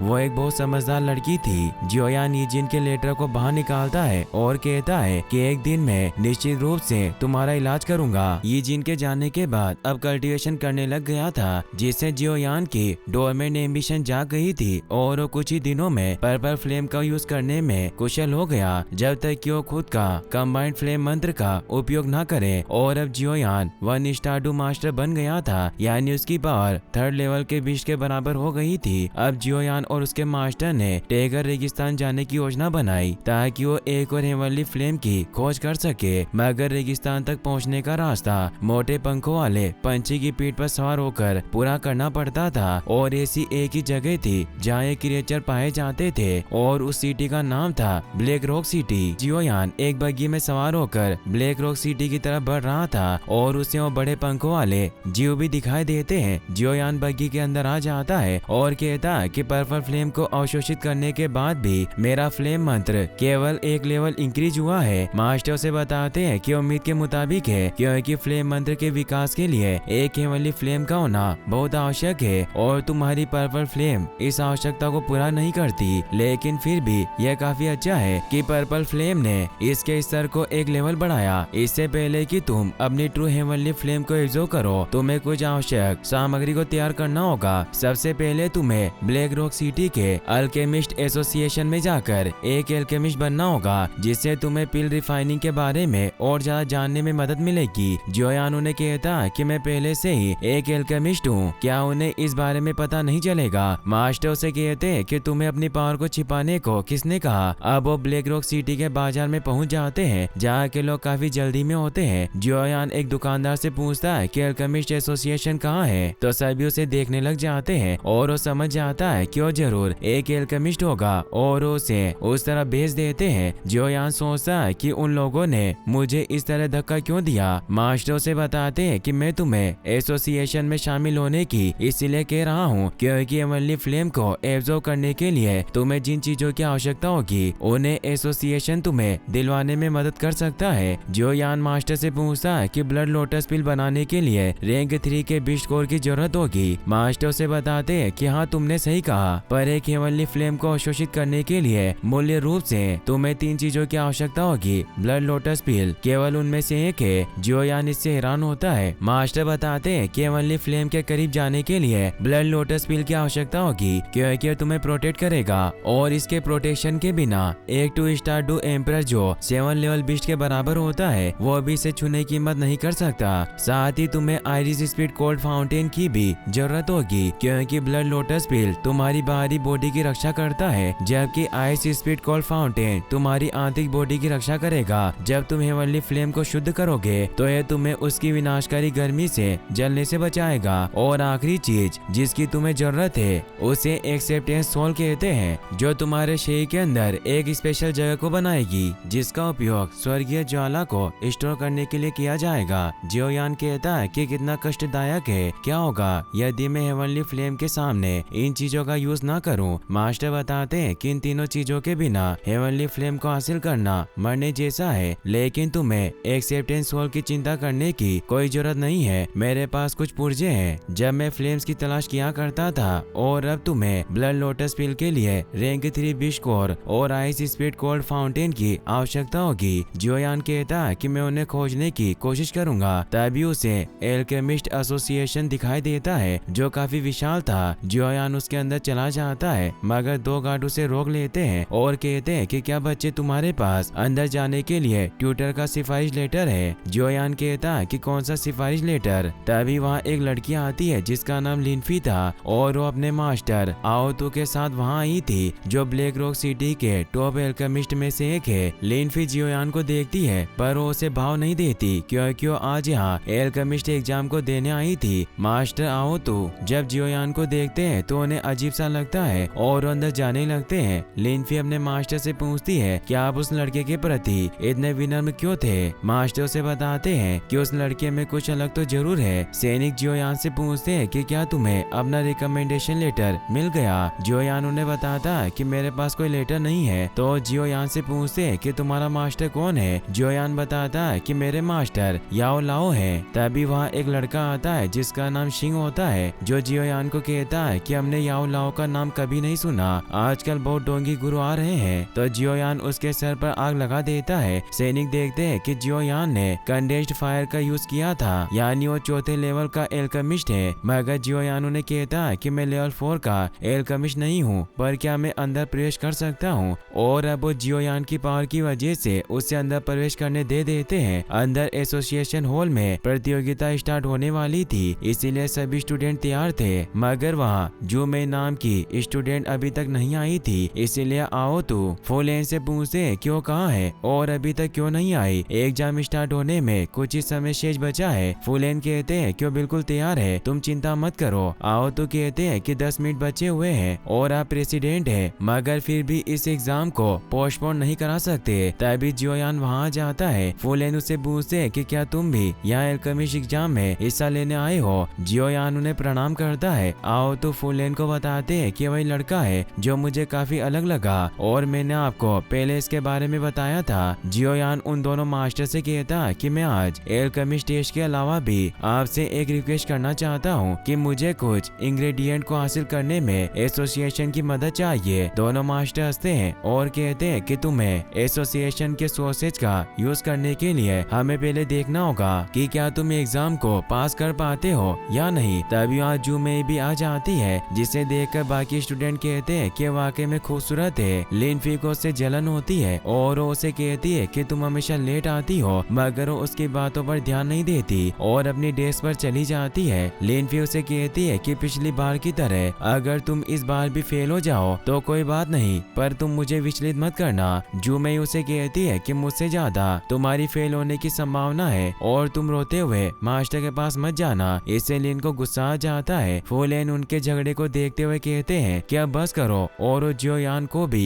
एक डेस्क लेने को कहते हैं। अब वो एग्जाम स्टार्ट करते हैं। सभी स्टूडेंट एलिक्सिर पिल बनाने लग जाते हैं। मास्टर उन्हें कहते हैं कि सामग्री की कोई चिंता नहीं, बस तुम सभी अपना बेस्ट एलिक्सिर बनाने पर ध्यान दो। एलिक्सिर का ग्रेड इस टेस्ट में कोई मायने नहीं रखता, बस इसका फॉर्मेशन अच्छा होना चाहिए और आधे घंटे में ये टेस्ट खत्म हो जाएगा। जियोयान भी एलिक्सिर बनाने लग जाता है। आओतो को पता चलता है कि जियोयान सिर्फ 19 साल का है, जिससे वो हैरान होते हैं क्योंकि वो दोनों लड़कियों से भी थोड़ा छोटा था। वो सोचते हैं कि अगर इसे प्रथम श्रेणी का एल्केमिस्ट बनना है तो इसे 17 साल की उम्र में डू प्रैक्टिशनर होना होगा। और वो फुलेन से कहते हैं कि क्या इस लड़के के पास इतनी पावर हो सकती है। फुलेन जियोयान से कहते हैं कि अगर तुम पास नहीं हुए तो चिंता मत करना, तुम्हारे पास अभी भी ट्रेन होने के लिए बहुत समय है। लिनफी और जुमेई एक दूसरे को चिढ़ाने के लिए तेजी से एलिक्सिर पिल बनाने लग जाती है और अब समय समाप्त हो जाता है। दोनों मास्टर सभी की पिल को चेक करने लगते हैं। जुमेई और लिनफी टेस्ट में पास हो जाती है, मगर जब फुलेन जियोयान का पिल देखते हैं वो वाइटल ब्रेथ पिल था जो बहुत ही हाई क्वालिटी का था, जिससे मास्टर दंग रह जाते हैं और सभी से कहते हैं कि जियोयान ने भी इस एग्जाम को पास कर लिया है। इससे लिनफी और जुमेई भी हैरान होती है। फुलेन कहते हैं कि दोनों लड़कियां इतने सालों से एक दूसरे से प्रतिस्पर्धा कर रही है और आज इस लड़के ने इन दोनों के भ्रम को दूर कर दिया कि इस दुनिया में बहुत से लोग इनसे ज्यादा सक्षम है। जियोयान दोनों मास्टर से कहता है कि मुझे क्षमा करे, पर क्या मैं दूसरी लेवल की एल्केमिस्ट परीक्षा को भी शुरू कर सकता हूँ। दोनों मास्टर हैरान होते हैं और लिनफी जियोयान के पास आकर उसे कहती है कि छोटे लड़के, तुम्हें क्या लगता है कि टीयर 2 की एल्केमिस्ट परीक्षा को पास करना बच्चों का खेल है? इसमें जीतने के लिए न केवल तुम्हें टीयर 2 की पिल बनानी होगी, बल्कि तुम्हारा कल्टीवेटर लेवल भी डू मास्टर पर होना चाहिए। और क्या तुम उस स्तर पर हो? जियोयान उसे कहता है कि मैं बस इस एग्जाम को आजमाना चाहता हूँ, मैं इसमें पास हूँ या नहीं इससे कोई फर्क नहीं पड़ता। जुमेई कहती है कि लड़का वाकई बहुत घमंडी है और अब उसके सामने एनर्जी रिकवरिंग पिल का स्कॉल रखा जाता है। जियोयान थोड़ा परेशान होता है कि टीयर 2 का सबसे उच्च स्तर की पिल है और वास्तव में इसकी गिनती तीसरी श्रेणी में होनी चाहिए और वो सोचता है कि क्या इन दोनों मास्टर के पास कोई सिद्धांत नहीं है। लिनफी जियोयान को चिढ़ाने लगती है। आओ तो उसे ऐसा करने से मना करते हैं। जियोयान अब उस पिल को बनाने के लिए अपनी पर्पल फ्लेम को एक्टिवेट कर लेता है, जिसे देखकर सभी हैरान रह जाते हैं कि उसके पास एक हेवनली फ्लेम है। आओ तो कहते हैं कि इसकी बहुत कम संभावना है कि यह लड़का अपनी वर्तमान शक्ति के साथ एक हेवनली फ्लेम को कंट्रोल कर सकता है। फुलेन कहते हैं कि तुमने सही कहा, पर इस लड़के की फ्लेम पर्पल कलर की क्यों है? आओ तो कहते हैं कि मैंने आपको पहले ही बताया था कि जब मैं इस लड़के से मिला तो मुझे बहुत अजीब लगा क्योंकि उसने मेरी नाक के नीचे से अपनी असली ताकत को छुपाया था। फुलेन कहते हैं कि अचानक मुझे इस लड़के के मास्टर से मिलने की इच्छा हो रही है क्योंकि जिस मास्टर ने इस लड़के को इतनी अच्छी तरह से ट्रेन किया वो जो निश्चित रूप से बहुत फेमस होगा। जो मैं सोचती है कि लड़का दूसरी श्रेणी की पिल को कैसे बना सकता है क्योंकि इसे बनाने में हेवनली फ्लेम के साथ साथ उस व्यक्ति की स्पिरिचुअल स्ट्रेंथ और उससे इंग्रेडिएंट की सही मात्रा का पता होना जरूरी है। जियोयान के घड़े में अब पिल बनने लगती है, मगर तभी उसमें विस्फोट होता है जिससे लिनफी खुश होती है कि वो पिल नहीं बनी और ये लड़का सिर्फ दिखावा कर रहा था। जियोयान पिल को बाहर निकालता है और मास्टर से कहता है कि इसका मूल्यांकन करे, मगर वो देखते हैं कि उस पिल में दरारें थी जिससे सभी को लगता है कि वो पास नहीं हुआ। तभी जियोयान फूंक मारकर उस पिल के कचरे को उड़ा देता है जिससे वो पिल चमकने लगती है। मास्टर इससे हैरान होते हैं कि टीयर 2 की पिल होने के साथ हाई क्वालिटी की है। लिनफी निराश होती है कि वास्तव में इस लड़के की पावर बहुत ज्यादा है। फुलेन कहते हैं कि वास्तव में ऐसा लगता है कि आज हमारे एसोसिएशन ने सबसे कम उम्र के एल्केमिस्ट का उत्पादन किया है क्योंकि 100 से भी ज्यादा सालों में अभी तक कोई टीयर 2 की पिल को इतनी कम उम्र में नहीं बना पाया। जियोयान मास्टर से कहते हैं कि क्या आप मुझे कुछ सामग्री उपलब्ध करवा सकते हैं जिसके बारे में मैंने पहले आपसे कहा था। फुलेन कहते हैं कि तुम्हें क्या चाहिए, बस मुझसे पूछो और हम तुम्हें वो प्रदान करेंगे। जियोयान कहता है कि मुझे रैंक 3 मैजिक बिस्ट कोर और आइस स्पीड कोल्ड फाउंटेन की सख्त जरूरत है। फुलेन थोड़े परेशान होते हैं और कहते हैं कि 3 रैंक बिस्ट कोर का मिलना मुमकिन है लेकिन आइस स्पीड कोल्ड फाउंटेन का नहीं। और जियोयान से कहते हैं कि हमें अकेले में चलकर बात करनी चाहिए और दोनों मास्टर उसे अपने साथ ले जाते हैं। लिनफी जुमेई से कहती है कि तुमने कहा था कि हमारे शहर की ब्लैक रॉक की यंगर जनरेशन में तुमसे आगे कोई नहीं निकल सकता, पर वो लड़का तुमसे बहुत आगे है और तुम्हारा ये भी कहना था कि तुम्हें एक प्रेमी की तलाश है। जूमे कहती है कि तुमने सही कहा, पर वो लड़का ब्लैक रॉक से नहीं है। लिनफी कहती है कि जियोयान बहुत टैलेंटेड है और वाकई तुम दोनों की जोड़ी बहुत अच्छी बनेगी। जूमे कहती है कि मुझे उसमें कोई दिलचस्पी नहीं है और अगर तुम उसे पसंद करती हो तो उसे प्राप्त कर सकती हो। लिनफी से खुश होती है और वहाँ से चली जाती है। जूमे को उस पर बहुत गुस्सा आता है। फिर अब हम देखते हैं कि जियोयान एसोसिएशन की ड्रेस पहनकर दोनों मास्टर के पास आता है। फुलेन उसे अपने पास बिठा लेते हैं और उससे पूछते हैं कि क्या एल्केमिस्ट ड्रेस तुम्हें फिट हुई। जियोयान कहता है कि हाँ, इनके लिए आपका धन्यवाद, पर मेरे लिए यह बहुत इम्पोर्टेंट है कि मुझे जल्द ही आइस स्पीड कोल्ड फाउंटेन मिल जाए। फुलेन उससे कहते हैं कि आइस स्पीड कोल्ड फाउंटेन एक अत्यंत दुर्लभ प्राकृतिक वस्तु है। तुम्हारी वर्तमान शक्ति को देखते हुए तुम्हें निश्चित रूप से ऐसी वस्तु की आवश्यकता नहीं है। जियोयान उन्हें बताता है कि मैं सुबह ब्लैक रॉक सिटी छोड़ रहा हूँ और एम्पायर की पूर्वी सीमा की तरफ जाऊंगा, इसलिए मुझे इस शहर में रहने के दौरान वो सब कुछ प्राप्त करने की आवश्यकता है जिसकी मुझे जरूरत है। आओ तू अपने सभी रिकॉर्ड चेक करने लग जाते हैं। फुलेन जियोयान को कहते हैं कि आइस स्पीड कोल्ड फाउंटेन बहुत ही दुर्लभ चीज है जिसे सुरक्षित रखने के लिए स्टोर करना बहुत ही मुश्किल है। मुझे याद है कि एक टियर 4 एल्केमिस्ट बहुत भाग्यशाली था जो एक एक्सट्रीमली कोल्ड लोकेशन में पहुंचा। उसे वहाँ कुछ आइस स्पीड कोल्ड फाउंटेन मिले, लेकिन अनुचित स्टोरेज के कारण वो सभी सफेद धुएं में बदल गए। फुलेन जियोयान को बताते हैं कि मैंने जियामा साम्राज्य के सभी ट्रेड रिकॉर्ड चेक किए, पर मुझे आइस स्पीड कोल्ड फाउंटेन का कहीं जिक्र नहीं मिला। जियोयान उन्हें कहता कि क्या आप में से कोई भी ऐसे व्यक्ति को जानता है जिसके पास ये हो सकता है ताकि मैं उसे उच्च कीमत पर खरीद सकूं।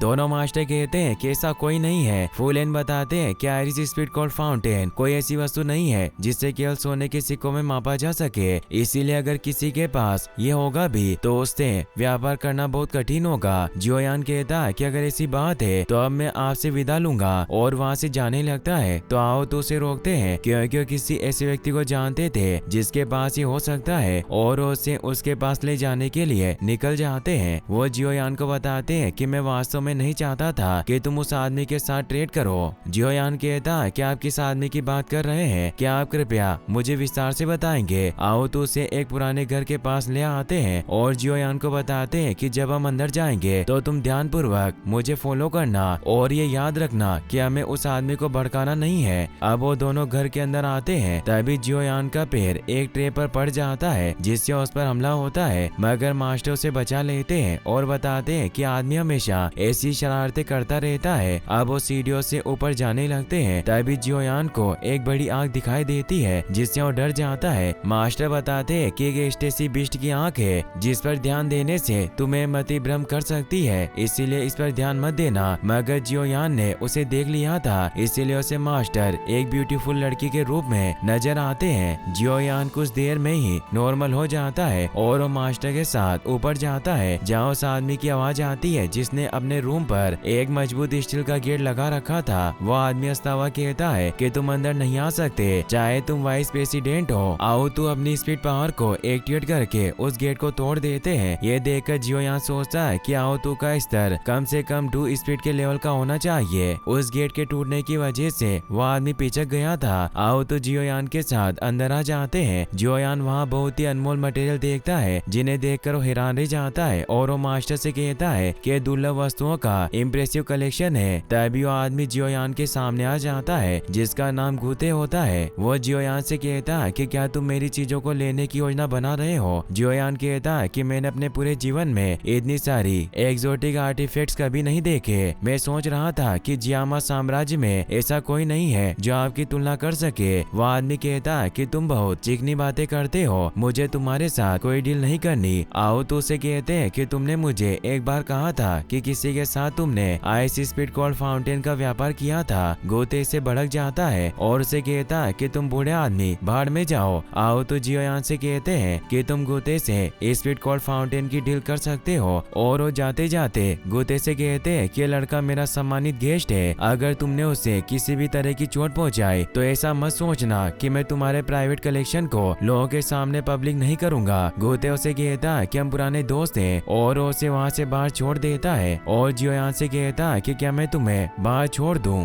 या तुम खुद चले जाओगे। जियोयान उनके पास बैठ जाता है और बताता है कि मेरा मानना है कि इस दुनिया में हर चीज का सही मूल्य पर कारोबार किया जा सकता है। गोते हंसने लगता है और कहता है कि कौन तुम्हारे साथ व्यापार करना चाहेगा। जियोयान कहता है कि मेरे पास कुछ ऐसा है जो तुम्हें रुचिकर लगे, क्या आप उसके बदले आइस स्पीड कोल्ड फाउंटेन का व्यापार करेंगे। गोते कहता है कि मैं उसे किसी भी कीमत पर नहीं बेचूंगा। तो जियोयान उसे विंग्ड लायन किंग का बर्थ एसेंस दिखाता है और कहता है कि तुम्हारा इसके बारे में क्या ख्याल है। गोते उसकी सुगंध से खुश हो जाता है और कहता है कि नीलम शेर का बर्थ एसेंस से मुझे विश्वास नहीं हो रहा, तुम्हारे पास इतनी आकर्षक चीज हो सकती है। और वो कहता है कि छोटे भाई अभी तक मुझे तुम्हारा नाम नहीं पता। जियोयान उससे अपना नाम बताता है। गोते उसे कहता है कि तुम आइस स्पीड कोल्ड फाउंटेन की तलाश कर रहे हो, मुझे पता है तुम जानते हो कि वो वस्तु कितनी दुर्लभ है। जियोयान कहता है कि बेशक मैं जानता हूँ, वरना मैं तुम्हें ये बर्थ एसेंस नहीं देता। तो गोते वहाँ एक बॉक्स पर बैठ जाता है और कहता है कि तुम्हारा नीलम शेरसार वास्तव में अद्भुत होगा, पर तुम ये जानते हो कि ये केवल उन लोगों के लिए प्रभावी होता है जो अग्निगुण के साथ प्रैक्टिस करते हैं, इसीलिए इसका मूल्य स्पीड कोल्ड फाउंटेन से बहुत कम है। जियोयान उसे कहता है कि तुम मुझे मूर्ख मत समझो, तुम जानते हो कि एमेथिस्ट लायन बर्थ एसेंस अग्निगुण तकनीक की कल्टीवेशन करने वाले के लिए कितना प्रभावी हो सकता है, और इस दुर्लभ वस्तु को प्राप्त करने के लिए कई अल्केमिस्ट ने काफी लंबा सफर तय किया है, इसीलिए तुम्हें इसका मूल्य पता होना चाहिए। गोते मन ही मन में सोचता है कि लड़का बहुत चालाक है, यह मेरे झांसे में नहीं आने वाला। जियोयान उसे कहता है कि मेरे पास इस बर्थ एसेंस की एक बोतल है, और क्या तुम इसके बदले ट्रेड करना चाहते हो या नहीं। अगर तुम सोचते हो कि मूल्यवान नहीं है तो कोई बात नहीं, मैं यहाँ से जा रहा हूँ। गोते भी गुस्से में उसे कह देता है कि मैं भी कोई ट्रेड नहीं करना चाहता, तुम यहाँ से जा सकते हो। जियोयान उसे कहता है कि आपसे बात करके अच्छा लगा, और आज मेरा ब्लैक रॉक सिटी में आखिरी दिन है, मुझे उम्मीद है कि तुम मेरे साथ दूसरी बार ट्रेड जरूर करना चाहोगे। जियोयान ये कहकर वहाँ से जाने लगता है क्योंकि उसे पता था कि उसे ट्रेड जरूर करेगा। गोते सोच में पड़ जाता है। जियोयान को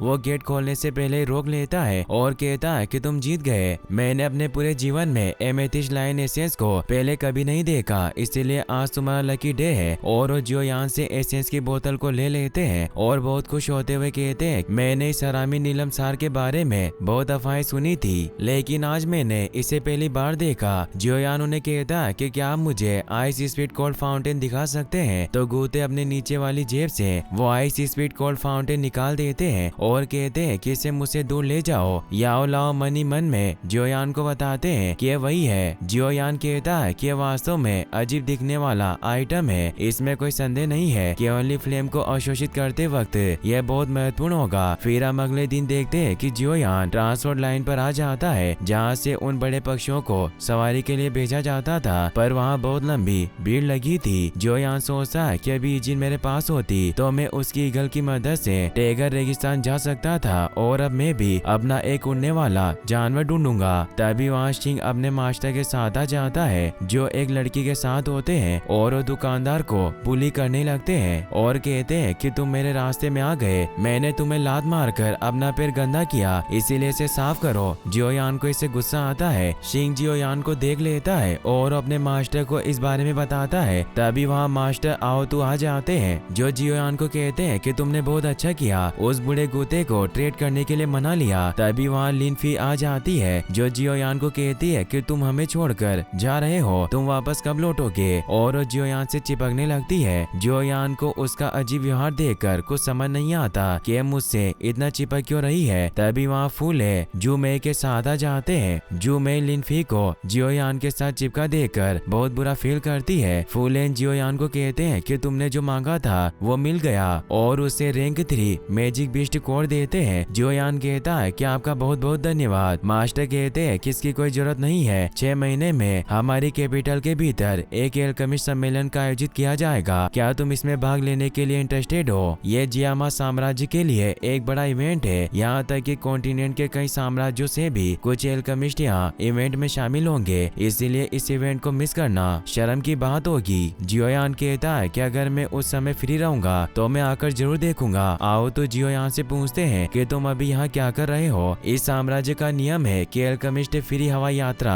और विशेष सेवाओं के हकदार है, और उसे अपने पीछे आने को कहते हैं। जियोयान जाने से पहले सभी को धन्यवाद देता है। लीफी जियोयान से कहती है कि वापस जरूर आना। फिर हम देखते हैं कि जियोयान उस बड़े से पक्षी पर बने होटल में होता है और वो टेगर रेगिस्तान की तरफ निकल गया था, तभी जियोयान को उस जहाज में शिप और उसका मास्टर भी दिखाई देता है, मगर वो उन पर ज्यादा ध्यान नहीं देता। फिर हम देखते हैं कि जियोयान अपने मास्टर के साथ रूफ पर बैठा हुआ था और अब उन्हें सफर करते हुए 2 दिन हो गए थे, इसलिए वो मास्टर से कहता है कि टेगर रेगिस्तान कितनी दूर है, मगर मास्टर ध्यान में होते हैं, वो उसका जवाब नहीं देते। जियोयान उनके पास जाकर कहता है कि अब हमारे पास ब्लड लोटस पिल को बनाने के लिए सभी इंग्रेडिएंट हैं और हमारी यात्रा भी काफी लंबी होगी। तो मास्टर कहते हैं कि क्या तुम चाहते हो कि मैं अभी ब्लड लोटस पिल बनाऊं? जियोयान कहता है कि अच्छा रहेगा, क्योंकि आपने कहा है कि अगर हम भाग्यशाली हैं तो हम अचानक एक स्वर्गीय लोक के सामने आ सकते हैं। मास्टर बताते हैं कि ब्लड लोटस पिल टियर 5 की हाई ग्रेड एल्केमिस्ट पिल है, इसे बनाने में काफी समय लगेगा। जियोयान कहता है कि मुझे जहाँ तक पता है पूरे जियामा साम्राज्य में गुहे द पिल किंग ही ऐसे व्यक्ति हैं जो टियर 5 की पिल बना सकते हैं। तो मास्टर कहते हैं कि हम अभी से बनाना शुरू करेंगे और दोनों रूम में आ जाते हैं, जहाँ जियोयान सभी इंग्रेडिएंट को टेबल पर रख देता है। तभी वहाँ से शिंग गुजरने लगता है, इसीलिए जियोयान दरवाजे को बंद कर देता है। याओ लाओ जियोयान को बताते हैं कि तुम्हें पिल बनाते हुए मुझे करीब से देखना होगा, जिससे तुम्हारे फ्यूचर के लिए ये बहुत फायदेमंद होगा। तो जियोयान वहीं बैठ जाता है और मास्टर अब उन इंग्रेडिएंट की मदद से ब्लड लोटस पिल बनाने लग जाते हैं। फिर हम देखते हैं कि कुछ दिनों बाद वो टेगर रेगिस्तान की सीमा में पहुंच गए थे और मास्टर ने काफी हद तक पिल को बना लिया था। जियोयान के हाथ पैर दर्द करने लगते हैं और वो सोचता है कि मास्टर 2.5 दिन से अपनी हेवनली फ्लेम का यूज कर रहे हैं। अगर एक नॉर्मल पिल रिफाइनर इस गोली को बनाना चाहता तो उसे 10 दिन से भी ज्यादा का समय लगेगा। तभी याओ लाओ आँख खोल लेते हैं और उसे बताते हैं कि पिल बनकर लगभग तैयार है। तो जियोयान एक बोतल को बाहर निकाल लेता है, तभी उस पिल की वजह से एक बड़ा धमाका होता है, चारों ओर एक एनर्जी फैल जाती है, जिससे शिप पर मौजूद मास्टर को पता चल जाता है कोई टियर 5 पिल बना रहा है। मास्टर जियोयान से कहते हैं कि तुम्हें गेट की रखवाली करनी होगी, मुझे इस पिल को फिनिश करने में कुछ और वक्त चाहिए। जियोयान बाहर आकर खड़ा हो जाता है। शिंग अपने मास्टर के साथ वहाँ जाता है। वहाँ कोंग नाम का एक और मास्टर आता है जो भी उस पिल को हासिल करना चाहता था। शिंग जियोयान से कहता है कि हमें पता है कि तुमने गुते से कोई मूल्यवान चीज खरीदी, तुम कोई खास पिल बना रहे हो। शिंग के मास्टर जियोयान से कहते हैं कि अभी तुम्हारे कमरे से ऊर्जा का विस्फोट हुआ, हम सभी हजारों मीटर ऊपर हवा में हैं, अगर शिप को कुछ हुआ तो हम गंभीर खतरे में होंगे, इसीलिए जो भी मूल्यवान चीज है हमें सौंप दो। जियोयान कहता है कि तुम सभी किसका मजाक उड़ाने की कोशिश कर रहे हो, हम सभी अच्छे से जानते हैं कि ऊर्जा किसकी थी। मेरे मास्टर भी अंदर जो कुछ भी कर रहे हैं उससे फ्लाइट को कोई नुकसान नहीं होगा। आप सभी बस एक एहसान करें, हमें परेशान ना करें, वरना मैं तुम्हें नहीं छोड़ूंगा। वो दोनों मास्टर जियोयान पर हमला करने के लिए तैयार हो जाते हैं। कोंग जियोयान पर हमला करने लगता है, लेकिन जियोयान उसे दूर फेंक देता है। शिंग भी उस पर हमला करता है, मगर जियोयान उसे बहुत मारता है, जिससे वो नीचे गिरने लगते हैं। वो शिप को पकड़कर बच जाता है, मगर ये शिंग की एक चाल थी। उसका मास्टर जियोयान के कमरे में चला जाता है। जियोयान जल्दी से कमरे की तरफ भागता है, मगर याओ लाओ अपनी हैंड पावर से शिंग मास्टर को बाहर कर देते हैं और उसे कहते हैं कि क्या तुम मेरी जांच करना चाहते थे। शिंग मास्टर कहता है कि हमारा आपको परेशान करने का कोई इरादा नहीं था और वो अपनी बातों से उन्हें फंसाने लगता है, मगर याओ लाओ समझ जाते हैं कि वो उन पर हमला करना चाहता है। वो उसे कहते हैं कि मैं किसी को मारना नहीं चाहता था, पर तुमने मुझे विवश किया और अपनी फ्लेम पावर से उसे राग में बदल देते हैं। जियोयान सोचता है कि ओनली फ्लेम की पावर बहुत ज्यादा है। शिंग मास्टर डू ग्रैंड मास्टर था, मगर फिर भी वह आसानी से फ्लेम से खत्म हो गया और कोई आश्चर्य नहीं है कि बहुत से लोग हेवनली फ्लेम को पाने के लिए बेताब है। कोंग शिंग को ऊपर लाता है और उसे कहता है कि हमारा एकमात्र मौका है, इसीलिए तुम जियोयान पर हमला करो। शिंग जैसे ही उसकी तरफ बढ़ता है तो कोंग धोखे से उसे मार देता है और वो याओ लाओ से कहता है कि मैं आपका सेवक बनना चाहता हूँ, और वो गिड़गिड़ाने लगता है। याओ लाओ जियोयान को ब्लड लोटस पिल देते हैं और कहते हैं कि मुझे कोंग के जैसा नौकर नहीं चाहिए, ये दुनिया एक खतरनाक जगह है, यहाँ ऐसे कई लोग हैं जो दुष्ट हैं, अगर हमने जल्दी निर्णय नहीं लिया तो हमारे साथ विश्वासघात हो सकता है। जियोयान समझ जाता है कि कोंग उन्हें धोखा देगा। तभी कोंग जियोयान पर हमला करने लगता है, मगर मास्टर उसे खत्म कर देते हैं, जिससे एक बड़ा ब्लास्ट होता है। फिर अब हम देखते हैं कि जियोयान द ग्रेट टेगर डेजर्ट में पहुंच गया था, जहाँ एक बॉन्ड फायर जलाकर बैठा हुआ होता है। उसने एक लिजार्ड डीमन बीस्ट का शिकार किया था। मास्टर कहते हैं कि ये बीस्ट शातिर हो सकते हैं, लेकिन ये मानव स्वभाव की क्रूरता की तुलना में कुछ भी नहीं है। जियोयान कहता है कि आप ठीक कह रहे हैं सही समय पर निर्णय लेना बहुत इम्पोर्टेंट है। मास्टर कहते हैं कि तुम उस आखिरी मुलाकात से काफी बड़े हो गए हो और तुमने मानव स्वभाव का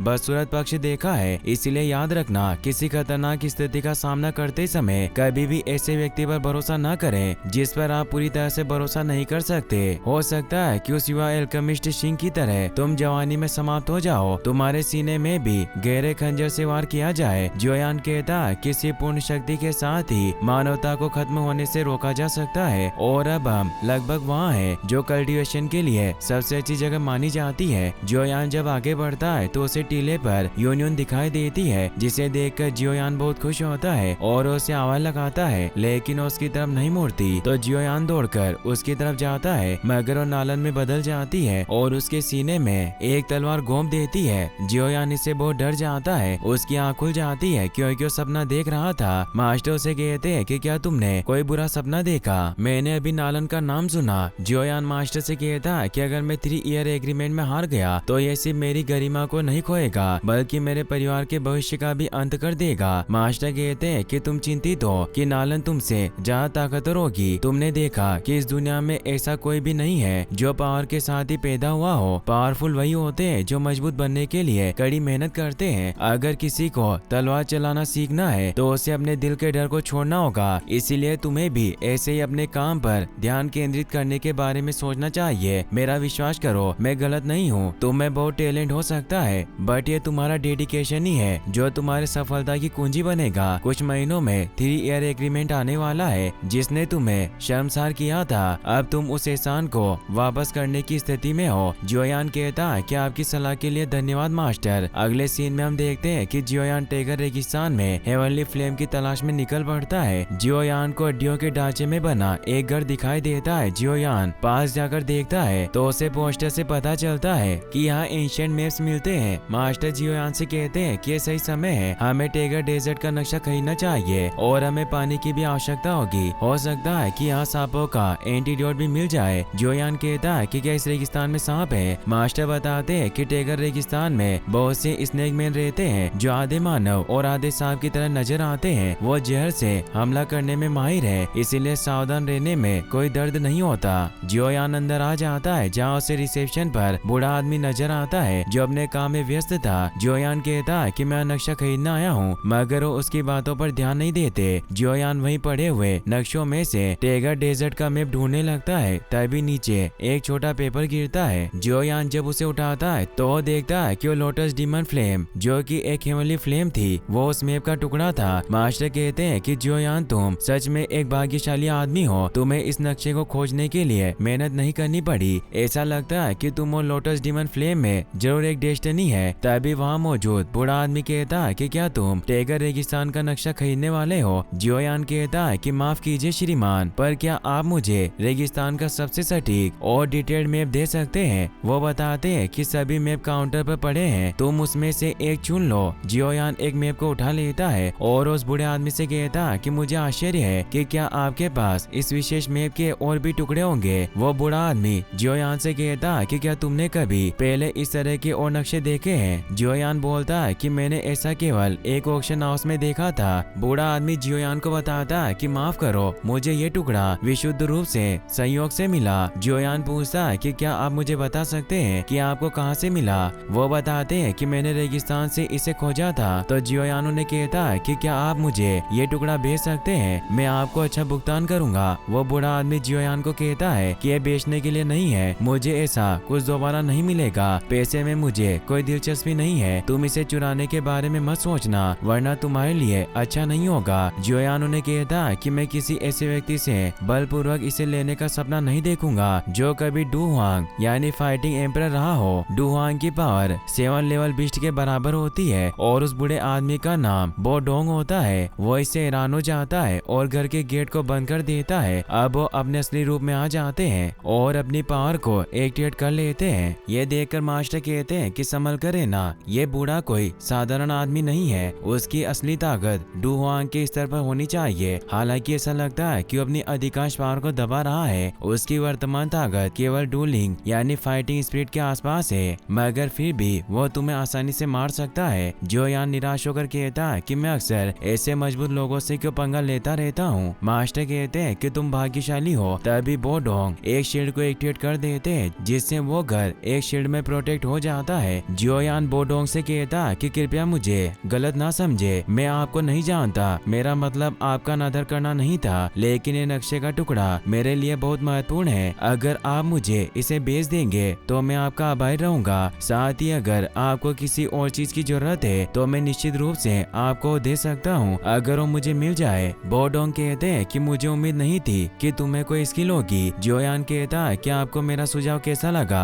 बोडोंग कहते हैं कि मैं वो मैप का टुकड़ा किसी को नहीं बेचूंगा। जियोयान कहता है कि अगर आप मुझे इसे देने की जिद करोगे तो मैं इसे जबरदस्ती ले लूंगा और वहाँ से भागने लगता है। मगर बोडोंग अपनी टेक्निक से वहाँ बर्फ जमाने लगते हैं जिससे जियोयान कमजोर पड़ने लगता है। वो मास्टर से कहता है कि इस बार हम एक बड़ी मुसीबत में हैं। बोडोंग जियोयान को कहते हैं कि इस मैप के टुकड़े में बहुत रहस्य समाये हुए हैं और तुम चाहते हो कि मैं इसे तुम्हें दे दूं, वो भी बस ऐसे ही, और उस पर स्पाइक से हमला करते हैं। मगर जियोयान अपनी तलवार को ढाल बनाकर खुद को बचा लेता है, लेकिन इससे उसकी स्वॉर्ड भी जम जाती है। जियोयान पर्पल फ्लेम से स्वॉर्ड को गर्म करता है। बोडोंग तेजी से उसकी तरफ आते हैं तो जियोयान उन पर तलवार से हमला करता है, लेकिन वो अपनी कंडेंस्ड आइस मियर पावर से जियोयान को हिट करते हैं जिससे जियोयान बाहर डेजर्ट में आकर गिरता है। जियोयान खड़ा हो जाता है और देखता है कि वो पूरी जगह शील्ड से कवर है। तभी बोडोंग भी बाहर आ जाते हैं और वो बहुत से आइस स्पाइक बनाकर पहले एक को जियोयान पर फेंकते हैं और लगातार उन स्पाइक से जियोयान पर हमला करते हैं। जियोयान दूर गिर जाता है मगर वो वापस खड़ा हो जाता है, उसका खून भी निकल आता है। ये देखकर बोडोंग हैरान हुए, सोचते हैं कि लड़का मेरे हमले के बाद भी खड़ा हो पा रहा है। जियोयान अपने मास्टर से कहता है कि हम और ज्यादा पेशिव नहीं हो सकते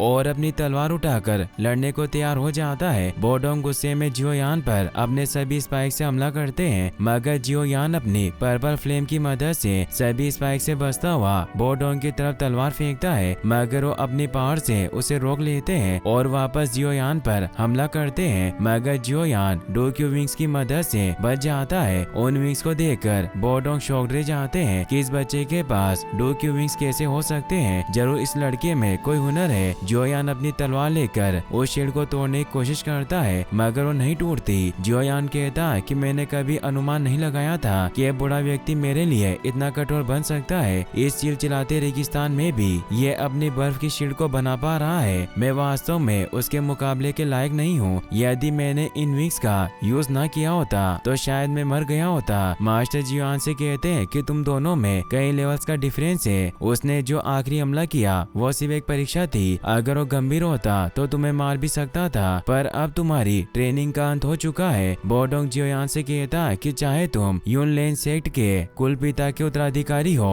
या कोई शाही परिवार के सदस्य, पर आज तुम उस नक्शे के टुकड़े के साथ यहाँ से नहीं जा सकते। जियोयान कहता है कि मैंने कहा था कोई बात नहीं, मैं इस टुकड़े को पकड़े हुए हूँ, और अब मास्टर भी उसकी मदद करता है और स्वर्गीय लोक को एक्टिवेट करते हैं। बोडोंग ये सब देखकर कुछ समझ नहीं पाता कि वो कौन सी गुप्त टेक्निक का यूज कर रहा है और सोचता है कि उन शक्तिशाली लोगों में से एक नहीं हो सकता।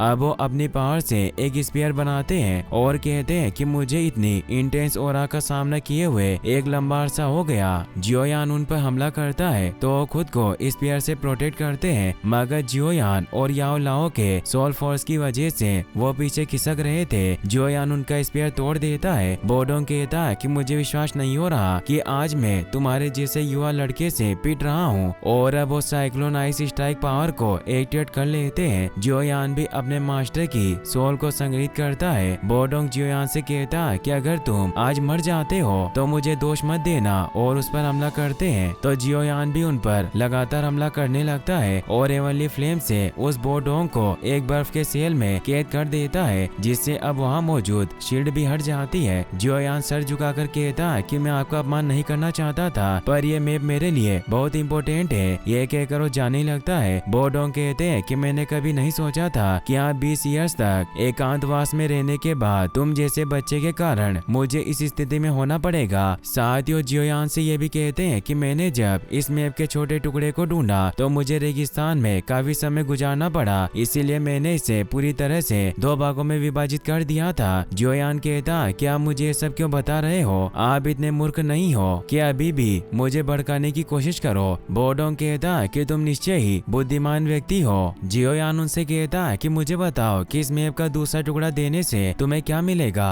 बोडोंग कहते हैं कि पहले तुम्हें मुझे इस बर्फ की जेल से रिहा करना होगा। तो जियोयान उनके पास आकर उस बर्फ केज को खोलने लगता है और कहता है कि मैं आपको एक बार कैद करने में सक्षम था तो मैं दोबारा भी ऐसा कर सकता हूँ, इसीलिए मुझसे कोई खेल मत खेलना वरना अगली बार मैं आपका खून जमा दूंगा। फिर उन्हें बर्फ केज से आजाद कर देता है। बोडोंग उसे कहता है कि ये कितनी भयानक और चिलिंग फ्लेम है। अगर मैं गलत नहीं हूँ तो तुमने जो पहले यूज किया वो एक स्वर्गीय ज्वाला रही होगी। मेरी मूल शक्ति डू हुआंग स्तर की मानी जाती है जैसा कि तुम जानते हो, पर क्या तुम्हें पता है कि मैं कौन हूँ? और उसे बताते हैं कि मेरा नाम है बोडोंग, मगर मुझे बर्फ सम्राट के नाम से भी जाना जाता है। यह नाम सुनकर जियोयान हैरान रह जाता है, जिससे बोडोंग खुश होते हैं कि अच्छी बात है कि समय के साथ मेरा नाम गायब नहीं हुआ। मुझे आश्चर्य है कि तुमने मेरे बारे में सुना है। जियोयान कहता है कि मैंने कभी नहीं सोचा था कि जियामा साम्राज्य का एक प्रसिद्ध डू हुआंग इस समय एक मानचित्र विक्रेता के रूप में रेगिस्तान में रह रहा होगा। बोडोंग बताते हैं कि सालों पहले मेरी मुलाकात क्वीन मेडुसा से हुई थी और तुम अच्छी तरह से याद रखना, क्वीन मेडुसा इस महाद्वीप पर टॉप रैंक के डू हुआंग में से एक है और हमारी लड़ाई से इस बात में कोई संदेह नहीं था कि मैं उससे पूरी तरह से हार गया। मेडुसा ने मुझे स्नेक सील से श्रापित कर दिया, जिससे सील मेरी शक्ति को डूलिंग स्तर तक सीमित कर रही है। जियोयान कहता है कि आप कृपया मुझे ये मत कहना कि आप चाहते हैं कि मैं आपके लिए वो सील तोड़ दूं। बोडोंग कहते हैं कि मैं यही चाहता हूँ। जियोयान परेशान होता है और ने कहता है कि आप मुझसे बहुत ज्यादा उम्मीद कर रहे हैं, मेरे पास इतनी भी स्किल नहीं है। बोडोंग कहते हैं कि नॉर्मली मैं तुम्हें दूसरे नक्शे के टुकड़े के बारे में नहीं बताता, लेकिन तुमने जो फ्लेम लड़ाई के वक्त यूज की, मुझे अपना विचार बदलने पर विवश होना पड़ा। मगर तुम मेरे लिए वो पिल बना सकते हो जिसकी मुझे आवश्यकता है, तो मैं तुम्हें केवल दूसरे मैप का टुकड़ा ही नहीं दूंगा बल्कि मैं तुम्हारा एहसानमंद रहूंगा। जियोयान उनसे पूछता है कि आपको जो पिल चाहिए वो किस टीयर की है। बोडोंग कहते हैं कि टीयर 6 की। जियोयान इससे हिल जाता है और उन्हें कहता है कि मैं सिर्फ एक छोटा टीयर 2 एल्केमिस्ट हूँ। बोडोंग कहते हैं कि एक डू हुआंग का एहसानमंद होना तुम्हारे एफर्ट की सही कीमत है। मास्टर मन में जियोयान को कहते हैं कि हमें मैप के सभी टुकड़े प्राप्त करने हैं ताकि हम प्यूरिफाइंग लोटस डीमन फ्लेम को पा सके, जो तुम्हारे फ्यूचर की टेक्निक के विकास के लिए बहुत महत्वपूर्ण है। जियोयान कहता है कि आप कह रहे हैं कि हम ये पिल बना सकते हैं। याओलाओ कहते हैं कि पहले हमें इसकी मदद करनी होगी और वास्तव में एक डू हुआंग से सहायता प्राप्त करना उस पिल की अच्छी कीमत होगी। जियोयान बोडोंग से कहता है कि मैं आपके लिए वो पिल बनाऊंगा, लेकिन क्या आप पिल बनाने के लिए एल्केमिस्ट के नियम को जानते हैं? बोडोंग कहते हैं क्या मैं जानता हूँ, पिल बनाने के सभी रॉ मटेरियल मुझे उपलब्ध करवाने होंगे। फिर हम देखते हैं कि वो जियोयान को अंदर ले आते हैं और उसे बताते हैं कि मैंने अपने उपचार के लिए अधिकांश जड़ी बूटियों को इकट्ठा कर लिया है, लेकिन अभी भी एक लापता है। उस इंग्रेडिएंट को सेंट मैंड्रेक कहा जाता है और ये केवल स्नेक ट्राइब के कंपाउंड्स के भीतर ही पाया जाता है। लेकिन जैसा तुम जानते हो मेरे भीतर क्वीन मेडुसा की सील है, जिस वजह से मैं जैसे ही माउंट टेगर डेजर्ट की गहराइयों में जाता हूँ तो मुझे पहचान लेगी। जियोयान कहता है कि आपका एक ट्रैप है, आप मुझे वहाँ भेजकर मारना चाहते हो, पर मैं ऐसा नहीं करूँगा। बोडोंग कहते हैं कि मेरे पास कुछ इन्फॉर्मेशन है जो तुम्हें रुचिकर लग सकती है। जियोयान पूछता है क्यों, क्या है? बोडोंग बताते हैं कि मैं एक स्वर्गीय फ्लेम के बारे में जानता हूँ और तुमने टेगर डेजर्ट में हेवनली फ्लेम के बारे में कई कहानियां सुनी होगी। जियोयान उनसे पूछता है कि क्या आप जानते हैं कि टेगर रेगिस्तान की हेवनली फ्लेम कहाँ है? बोडोंग कहते हैं कि जैसा कि तुम जानते हो मैं एक ऐसा व्यक्ति हूँ जो मैप बनाने में रुचि रखता है। मैं एक बार टेगर डेजर्ट के बाहरी क्षेत्र में चारों ओर घूमता रहा। मैं भाग्यशाली था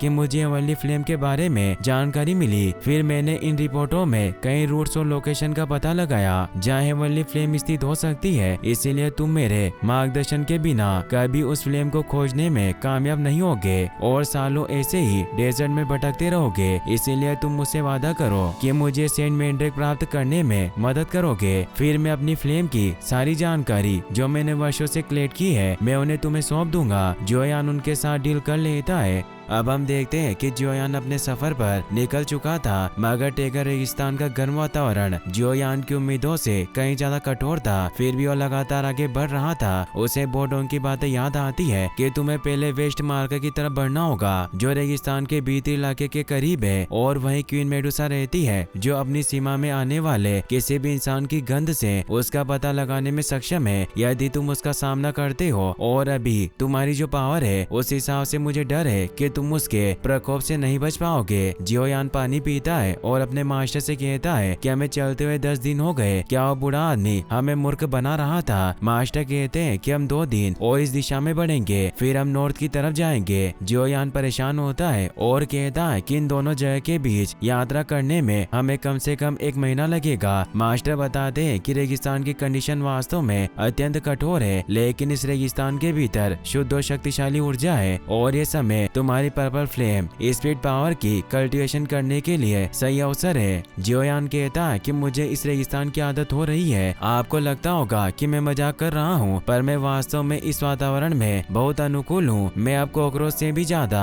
सख्त हो चुका हूँ। और वहाँ रेगिस्तान में लेट जाता है। मास्टर कहते हैं कि बर्निंग ब्लड पिल डोक्यू पावर को बढ़ाने में मदद करेगी और इस रेगिस्तान की गहराई में मौजूद प्योर फायर को अवशोषित करने में साथ देगी। और उस पर पिल डालते हैं जिससे उसे बहुत दर्द होता है, मगर वो दर्द सहन करता है और उसकी पावर बढ़ने लगती है। अब वो 2 स्टार डोशी बन जाता है। तभी वहाँ से एक घायल आदमी आता है जिसका नाम डेंजी था, जो किसी से डरता हुआ आगे बढ़ रहा था, इसीलिए वो जियोयान को देख नहीं पाता और उससे ठोकर खाकर नीचे गिर जाता है। जियोयान रेस से बाहर निकलकर देखता है और उस आदमी को अपनी स्पेस रिंग से पानी की बोतल देता है और अपनी तलवार लेकर वहाँ से जाने लगता है। वह आदमी जियोयान को कहता है कि प्लीज मुझे अकेला छोड़कर न जाए, हमारे ग्रुप पर सेंट मर्सेनरी ग्रुप द्वारा हमला किया जा रहा है, इसीलिए आप कृपया रॉक डेजर्ट सिटी जाएं और मदद मांगे। जियोयान कहता है कि माफ करना, मैं अभी जल्दी में हूँ, मगर आदमी कहता है कि हमारी मदद करें। अगर आपने हमारे ग्रुप को बचाया तो हमारा डेजर्ट मेटल मर्सेनरी ग्रुप आपको अच्छी कीमत देगा। जियोयान मेटल मर्सेनरी ग्रुप का नाम सुनकर रुक जाता है और उसे कहता है कि तुम डेजर्ट मेटल मर्सेनरी ग्रुप के सैनिक हो, तो तुम्हारे लीडर का नाम क्या है। वो बताता है कि उनका नाम जियोडिंग और जियोली है। इससे जियोयान हैरान होता है क्योंकि वो दोनों उसके भाई थे। वही हम सेंट मर्सेनरी ग्रुप को देखते हैं जो एक जायंट स्नेक का शिकार कर रहे होते हैं और उन्होंने वहाँ मेटल मर्सेनरी ग्रुप के लोगों को घेर लिया था, जिसमें जूलेन नाम की लड़की भी थी। वो सेंट मर्सेनरी ग्रुप के मोजिंग से कहती है कि अगर हमारे दोनों एल्डर को इस बात का एहसास हुआ कि हम वापस नहीं आए तो वो तुम्हें नहीं छोड़ेंगे। मोजिंग कहता है कि उन्हें पता ही नहीं चलेगा कि हमने तुम्हारे साथ क्या किया, उन्हें लगेगा कि तुम सांप के इलाके में भटक गए होंगे। मोजिंग उस लड़की की बॉडी देखते हुए कहता है कि सुंदरी तुम चिंता मत करो, मैं तुम्हें बख्श दूंगा। और वो उस जायंट स्नेक को छोड़ देता है और वो मेटल मर्सेनरी ग्रुप के लोगों पर हमला करने के लिए आगे बढ़ता है, मगर तभी वहाँ जियोयान आकर उस बीस्ट को अपनी तलवार से मार देता है। सभी से हैरान रह जाते हैं। मोजिंग उसे कहता है कि तुम कौन हो, तुम्हारी इस सांप को मारने की हिम्मत कैसे हुई, इसे पकड़ने के लिए मैंने बहुत मेहनत की थी। जियोयान जूलेन से पूछता है कि क्या तुम मेटल मर्सेनरी ग्रुप से हो, तो हमें जवाब देती है। मोजिंग उसे कहता है कि हम सेंट मर्सेनरी ग्रुप से हैं और हमारे साथ लड़ाई करना तुम्हारे लिए अच्छा नहीं होगा। जियोयान उस पर हमला करके उसे दूर फेंक देता है, जिससे उसके सभी सैनिक डर जाते हैं। जियोयान उन सभी को भी एक एक करके मार डालता है। ये देखकर जूलेन सोचती है कि आदमी काफी शक्तिशाली है। तभी वहाँ डेंजी भी तेजी से आता है क्योंकि वो जियोयान को बताना चाहता था कि मोजिंग डूशी लेवल पर है, लेकिन उन्हें देखकर हैरान रह जाता है कि जियोयान ने उन सभी को मार दिया है। अब जियोयान मेटल मर्सेनरी ग्रुप के साथ उनके राज्य में जाता है, जहाँ एक दुकानदार एक छोटी लड़की को परेशान कर रहा था। वो कहता है कि तुमने मेरा बर्तन तोड़ दिया और वो उसकी चोटी पकड़ने लगता है। जियोयान उसे रोक लेता है और कहता है कि हिंसा करना हर समस्या का हल नहीं होता। वो दुकानदार कहता है कि इस लड़की की वजह से मेरे मिट्टी के बर्तन का नुकसान हुआ, इसीलिए इसे कीमत चुकानी होगी। तो जियोयान उसे पैसे देता है, जिससे वो दुकानदार खुश होता है, मगर वो जियोयान से कहता है कि मैं आपको सलाह देना चाहता हूँ कि ये लड़की एक अभिशाप है, बेहतर होगा कि आप इससे दूर रहें। जूलेन उस दुकानदार को वहाँ से जाने को कहती है और वो जियोयान को बताती है कि इस छोटी लड़की का नाम किंगलिंग है और ये एक स्नेक और इंसान की संतान है। आमतौर पर ये बच्चे 2 साल की उम्र से ज्यादा नहीं जीते, लेकिन ये एक अपवाद है। पर दुर्भाग्य से इंसान और स्नेक मैन दोनों इसे एक अभिशाप मानते हैं। किंगलिंग को जीने का वरदान मिला, पर यह हमेशा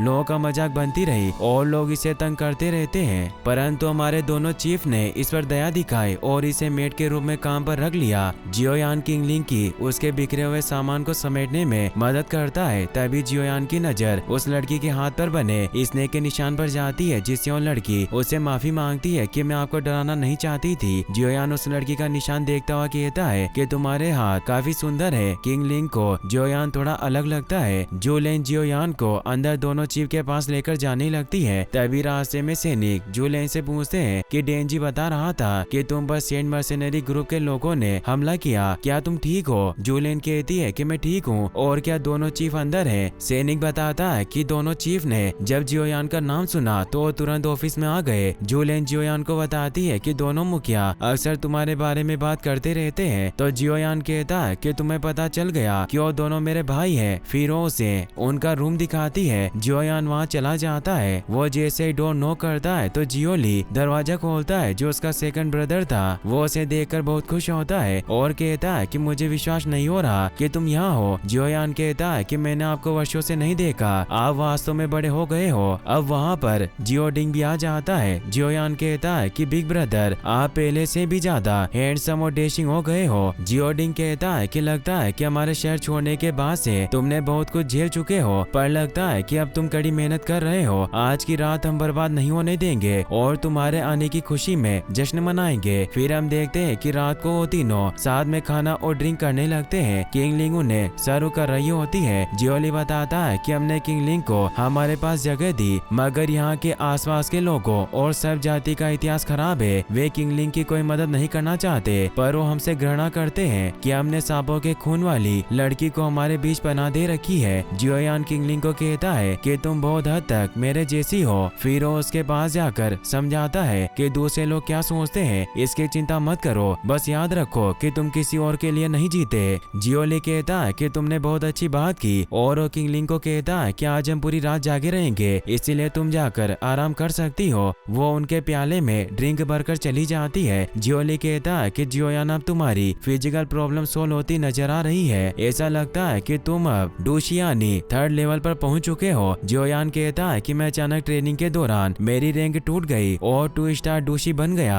तो सेकंड ब्रदर कहता है कि तुम वास्तव में कमाल की हो। जियोयान उन्हें बताता है कि कुछ सालों पहले मुझे परिवार में कचरा समझा जाता था। मैं वास्तव में आप दोनों का आभारी हूँ, क्योंकि उस समय जब लड़के मुझे अपनी पावर के कम होने की वजह से परेशान करते थे, तो आप ही वो दोनों थे जिन्होंने मेरी गरिमा की रक्षा की, उन लोगों को पीटा और कुचला जिन्होंने मेरा मजाक उड़ाने का साहस किया, और साथ ही आपने हमारे परिवार की सजा का खामियाजा भुगता।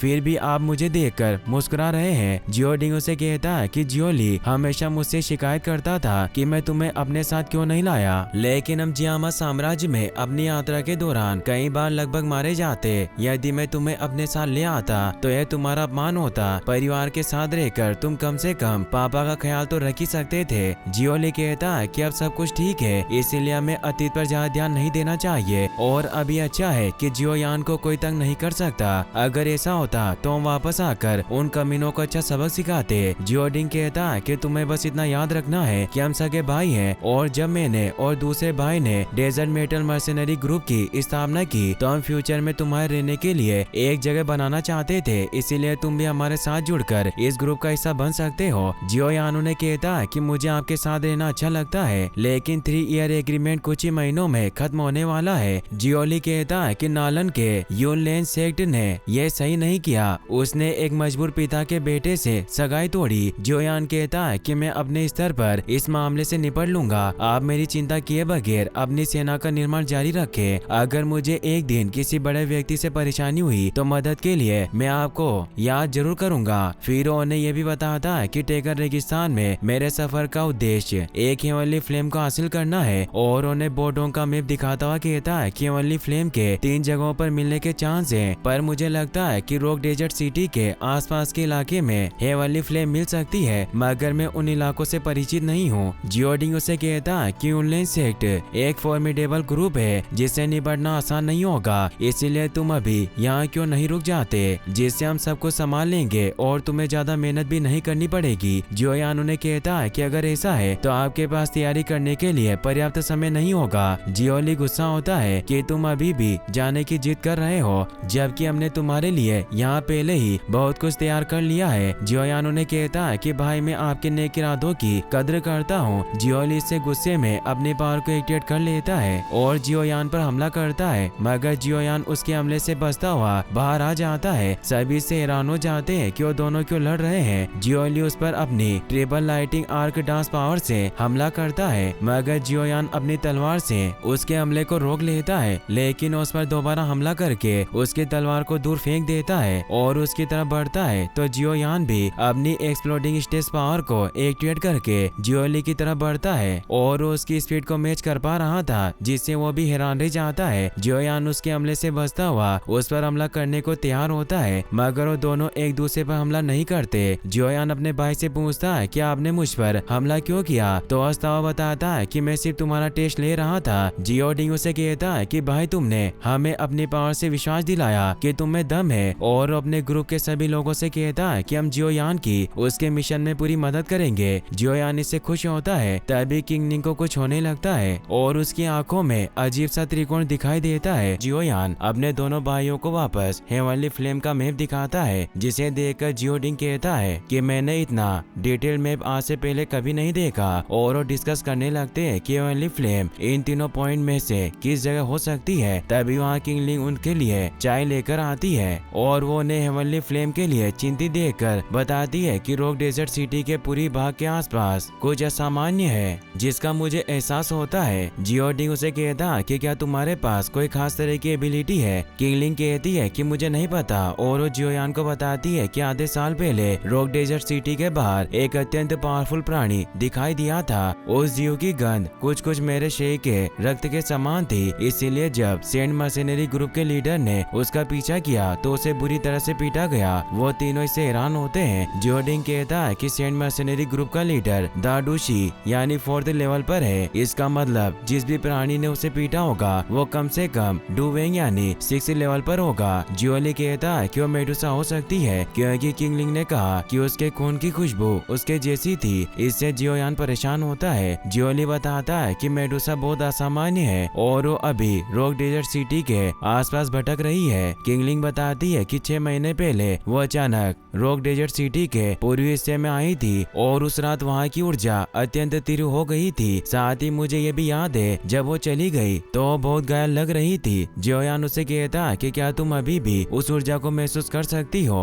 और हमें उस लोकेशन पर ले जाओगी जहाँ मेडुसा आई थी। किंगलिंग बताती है कि उस बात को 6 महीने हो गए, पर अभी भी मैं उस ऊर्जा को महसूस कर पाती हूँ। समय समय पर वो ऊर्जा भटकती रहती है, और आज जब तुम जियोली से फाइट कर रहे थे तब भी मुझे उस ऊर्जा का एहसास हुआ। और उन्हें हेवनली फ्लेम के एक पॉइंट पर उंगली करते हुए बताती है कि मेरे हिसाब से वो एनर्जी सोर्स इस जगह होना चाहिए। फिर वो जियोयान से कहती है कि अगर आप वहाँ जाना चाहे तो मैं आपको वहाँ ले जा सकती हूँ। जियोयान इससे खुश होता है। जियोली कहता है कि ये जगह सेंट मर्सेनरी ग्रुप बेस के बगल में है। वहीं हम सेंट मर्सेनरी ग्रुप के लीडर लुओबो को देखते हैं, जिसके पास मोजिंग पहुंच जाता है क्योंकि वो जियोयान के हमले से जिंदा बच गया था। वो अपने मालिक को बताता है कि इस बार जियोडिंग के समूह में किसी मजबूत व्यक्ति को नियुक्त किया गया है। हम सिर्फ रास्ते में जाल बिछा रहे थे और उसने हमला कर दिया। वो अपने मालिक को भड़काने लगता है कि अगर ऐसे ही जियोडिंग का ग्रुप मजबूत होता रहा तो हमारे लिए बड़ी समस्या खड़ी कर सकता है। और मैंने उस नए लड़के के बारे में पता लगाया, उसका नाम जियोयान है, जिसकी पावर केवल 3rd लेवल पर है। लुओबो डिसाइड कर लेता है कि उन सभी को सबक सिखाकर रहेगा। इससे मोजिंग खुश होता है। फिर हम देखते हैं कि जियोयान किंगमिंग और अपने भाइयों के साथ हेवनली फ्लेम की तलाश में निकल जाता है। जूलेन जियोयान को बताती है कि हमारे आदमियों ने आगे का रास्ता खोज निकाला है, आगे का रास्ता क्लियर है, हम आधे दिन में वहाँ पहुँच जाएंगे। जियोयान उसे तेज कहता है तो जूलेन उसे कहती है कि इसकी कोई जरूरत नहीं है। 2 दिन पहले तुमने हमें सेंट मर्सेनरी ग्रुप से बचाया था, इसलिए अब हमारी बारी है एहसान चुकाने की। जल्दी हम सेंट मर्सेनरी ग्रुप के इलाके में पहुंच जाएंगे, इसलिए तुम्हें सावधानी से रहना होगा, क्योंकि टाउन मास्टर के अलावा रॉक डेजर्ट सिटी की सीमाओं के भीतर सेंट मर्सेनरी ग्रुप सबसे मजबूत है। हम भी उनसे किसी भी तरह से कम नहीं है, पर उनका लीडर लुओबो पावरफुल है, वो एक दाडूशी है, और तुम्हें दाडूशी और डूशी के बीच के पावर गैप के बारे में पता ही होगा। इसलिए अगर हम कोई बड़ी समस्या नहीं चाहते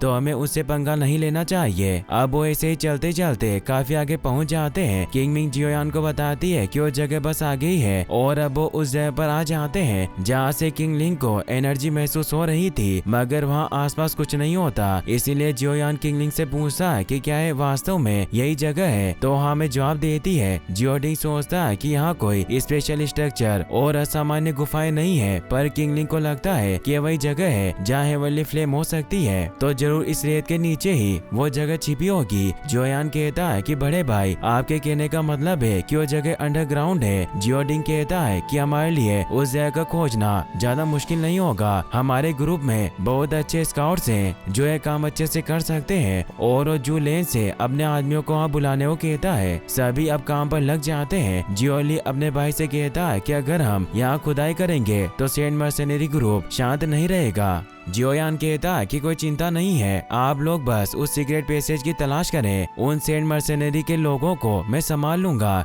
जियोली कहता है कि क्या तुम लोबो को अपने दम पर संभाल सकते हो। जियोयान कहता है कि तुम चिंता मत करो, मैं ऐसा इसलिए कह रहा हूँ क्योंकि मुझे विश्वास है कि मैं कर सकता हूँ। अब जियोयान वहीं बैठकर कल्टिवेशन करने लगता है और जियोडिंग के लोग वहाँ खुदाई कर रहे होते हैं। वक्त ऐसे ही बीता रहता है। शाम होते ही वहाँ सेंट मर्सेनरी ग्रुप के लोग भी पहुँच जाते हैं जो छिपकर उन पर नजर रख रहे थे। तभी एक सैनिक जियोयान और उसके भाइयों को आकर बताता है कि हमें एक सीक्रेट रास्ता मिला है। इससे वो खुश होते हैं और जियोयान तेजी से उस तरफ भागता हुआ जाता है और वो देखता है कि उन्हें वहाँ पर एक गहरी सुरंग मिली है। एक सैनिक बताता है कि ये जगह गहरी रेत से ढकी हुई थी, अगर किंगलिंग मार्गदर्शन नहीं करती तो हम इस जगह को नहीं ढूंढ पाते। जियोयान किंगलिंग के सर पर हाथ रखकर कहता है कि छोटी बच्ची वास्तव में इनक्रेडिबल है, और अब वो अपने भाइयों को कहता है कि हमें नीचे चलना चाहिए। तभी उन्हें मोजिंग के हंसने की आवाज सुनाई देती है क्योंकि सेंट मर्सेनरी ग्रुप वहाँ आ चुका था। जियोडिंग के साथी भी लड़ने को तैयार हो जाते हैं। जियोडिंग लोबो से कहता है कि हम डेजर्ट मेटल मर्सेनरी ग्रुप अभी यहाँ पर एक कार्य कर रहे हैं, इसीलिए इसमें दखल ना दें। मोजिंग कहता है कि मुझे इस बात की जानकारी है कि मर्सेनरी गिल्ड ने तुम्हारे लिए असाइनमेंट जारी नहीं किया, वैसे भी एरिया हमारे ग्रुप के अंडर में है। जियोली गुस्से में अपनी पावर को एक्टिवेट करके उस पर हमला करता है और उसे मारने लग जाता है, मगर तभी लोबो जियोली पर हमला करता है और उसे दूर कर देता है। जियोली के मुंह से खून निकल आता है और उन्हें पता था कि वो लोबो से नहीं लड़ सकते, मगर जियोयान अपनी मास्टर की चिलिंग फ्लेम को एक्टिवेट करता है और तेजी से मोजिंग के पास जाकर उसे राग में बदलने लगता है। वो उसे कहता है कि तुम्हारे विचार बहुत ही बुरे हैं, तुम कुत्ते के सर वाले बदमाश हो। ये कहकर उसे खत्म कर देता है। इसे लोबो और उसके साथी डर जाते हैं। लोबो कहता है कि तुम्हारी पावर डुआंग की है, पर ये कैसे हो सकता है कि तुम तो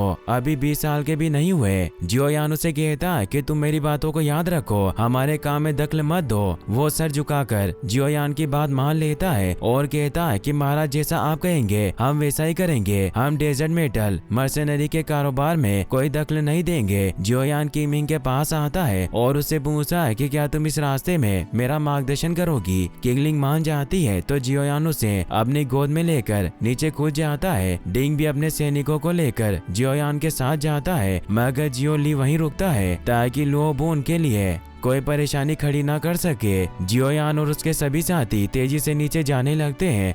जियोडिंग और किंगलिंग के साथ आगे बढ़ रहा था। वो एक जगह पर पहुंचते हैं जहां चारों तरफ खोलता हुआ गर्म लावा होता है। जियोडिंग कहता है कि मैंने कभी नहीं सोचा कि रॉक डेजर्ट सिटी के नीचे इतनी भयानक जगह छिपी हुई होगी। जियोयान कहता है कि वास्तव में ये अंडरग्राउंड वर्ल्ड शानदार है। डिंग कहता है कि आगे कोई रास्ता नहीं है, अब हम क्या करेंगे। जियोयान अपने डोक्यू विंग्स को एक्टिवेट कर लेता है, जिसे देखकर जियोडिंग हैरान रह जाता है और उसे कहता है कि क्या तुम सच में डुवेंग यानी लेवल पर हो, पर यह कैसे संभव हो सकता है। जियोयान कहता है कि मैं इस जगह को चेक करने जा रहा हूँ, मेरा विश्वास करो मुझे कुछ नहीं होगा, और वहाँ से उड़ जाता है। लावे में तेज विस्फोट हो रहे थे। जियोयान सभी बाधाओं को पार करता हुआ आगे बढ़ता है और हेवनली फ्लेम को खोजने लगता है। किंगलिंग को एहसास हो जाता है कि कोई चीज उसका पीछा कर रही है, इसीलिए उसे सावधान रहने को कहती है। तभी लावे से एक 2-हैंडेड जायंट स्नेक बाहर निकलता है जो जियोयान पर हमला करता है। जियोयान फाइट करता करता उसे खत्म करने की कोशिश करता है, मगर वो स्नेक ताकतवर था। जियोयान किसी तरह उससे बचता है, पर वो स्नेक अब जियोयान को जलाने की कोशिश करता है और वहाँ एक धमाका होता है जिससे जियोडिंग को लगता है कि जियोयान मारा गया, पर वो याओलाओ की पावर से बच गया था और वो स्नेक पर हमला करके उसे दूर कर देता है। ये देखकर डिंग खुश होता है। याओलाओ जियोयान को बताते हैं कि 200 फ्लेम स्पीड सरपेंट अपने द्वारा निकले जाने वाले लावे को भोजन की तरह इस्तेमाल करते हैं, जिससे इसे विकसित होने में आसानी होती है। ये कुछ ही समय में एक रैंक 6 जादुई जानवर में विकसित हो सकता है, जिसका सामना एक डुहांगी कर सकता है। वो सरपेंट जियोयान के चारों तरफ अपनी खास टेक्निक से हमला करता है, मगर जियोयान उससे बच जाता है, जिससे वो सरपेंट अब किंगलिंग की तरफ बढ़ने लगता है ताकि उन्हें खत्म कर सके। जियोडिंग किंगलिंग को प्रोटेक्ट करता है, मगर वो सरपेंट के हमले से दूर गिर जाता है। सरपेंट किंगलिंग को मारने के लिए आगे बढ़ता है, मगर तभी किंगलिंग की आंखें ग्लो करने लगती है और वो सरपेंट किंगलिंग के साथ बॉन्ड हो जाता है। तभी जियोयान भी वहां आकर उस सरपेंट पर हमला करके उसे लावे में गिरा देता है। किंगलिंग जियोयान को बताती है कि मुझे पता है कि हेवनली फ्लेम कहाँ है, और वो उस सरपेंट को वापस ऊपर बुलाती है। इससे जियोयान डर जाता है और वापस उस पर हमला करने लगता है। किंगलिंग उसे रोककर बताती है कि अब हम पर हमला नहीं करेगा, इनके साथ मेरा एक कनेक्शन बन गया है। याओलाओ जियोयान को बताते हैं कि किंग के पास triple jet snake flower pupils power है। ये पावर केवल मनुष्यों और सांप जाति की संतानों में ही दिखाई देती है, और इस पावर की वजह से ये सरपेंट इस लड़की के साथ सील हो गया है, जिसे चाहकर भी कुछ नहीं कर सकता। किंगलिंग जियोयान को बताती है कि सरपेंट ने मुझे बताया हेवनली फ्लेम यहाँ लावे के नीचे है। जियोयान अपने मास्टर की चिलिंग फ्लेम की मदद से लावे में नीचे जाने लगता है। काफी गहराई में जाने के बाद वो सरपेंट जियोयान को ग्रीन लोटस कोर फ्लेम के पास ले जाता है। जियोयान इससे खुश होता है। मास्टर बताते हैं कि green lotus flame heavenly flame में 19 नंबर में आती है, जो अभी तुम्हारी पावर के लिए सर्वोत्तम है। जियोयान ग्रीन लोटस शेप में जाता है। मास्टर कहते हैं कि 1000 साल पुराना है, इसीलिए इसमें फ्लेम बन जानी चाहिए, पर वो देखते हैं कि उसमें कोई फ्लेम नहीं होती, जिससे वो परेशान और दुखी हो जाता है। वो सोचता है कि मैंने इसे पाने की इतनी कोशिश की, मगर फिर भी मैं इसे हासिल नहीं कर पाया। याओलाओ को वहाँ 7 रंग वाले सांप का स्केल मिलता है, जिससे वो समझ जाते हैं कि क्वीन मेडुसा ने ही यहाँ की लोटस कोर फ्लेम को हासिल किया है। जियोयान इसे डिसाइड करता है कि वो मेडुसा से ग्रीन लोटस कोर फ्लेम हासिल करके रहेगा। और इसी के साथ ये एपिसोड यहीं पर खत्म हो जाता है।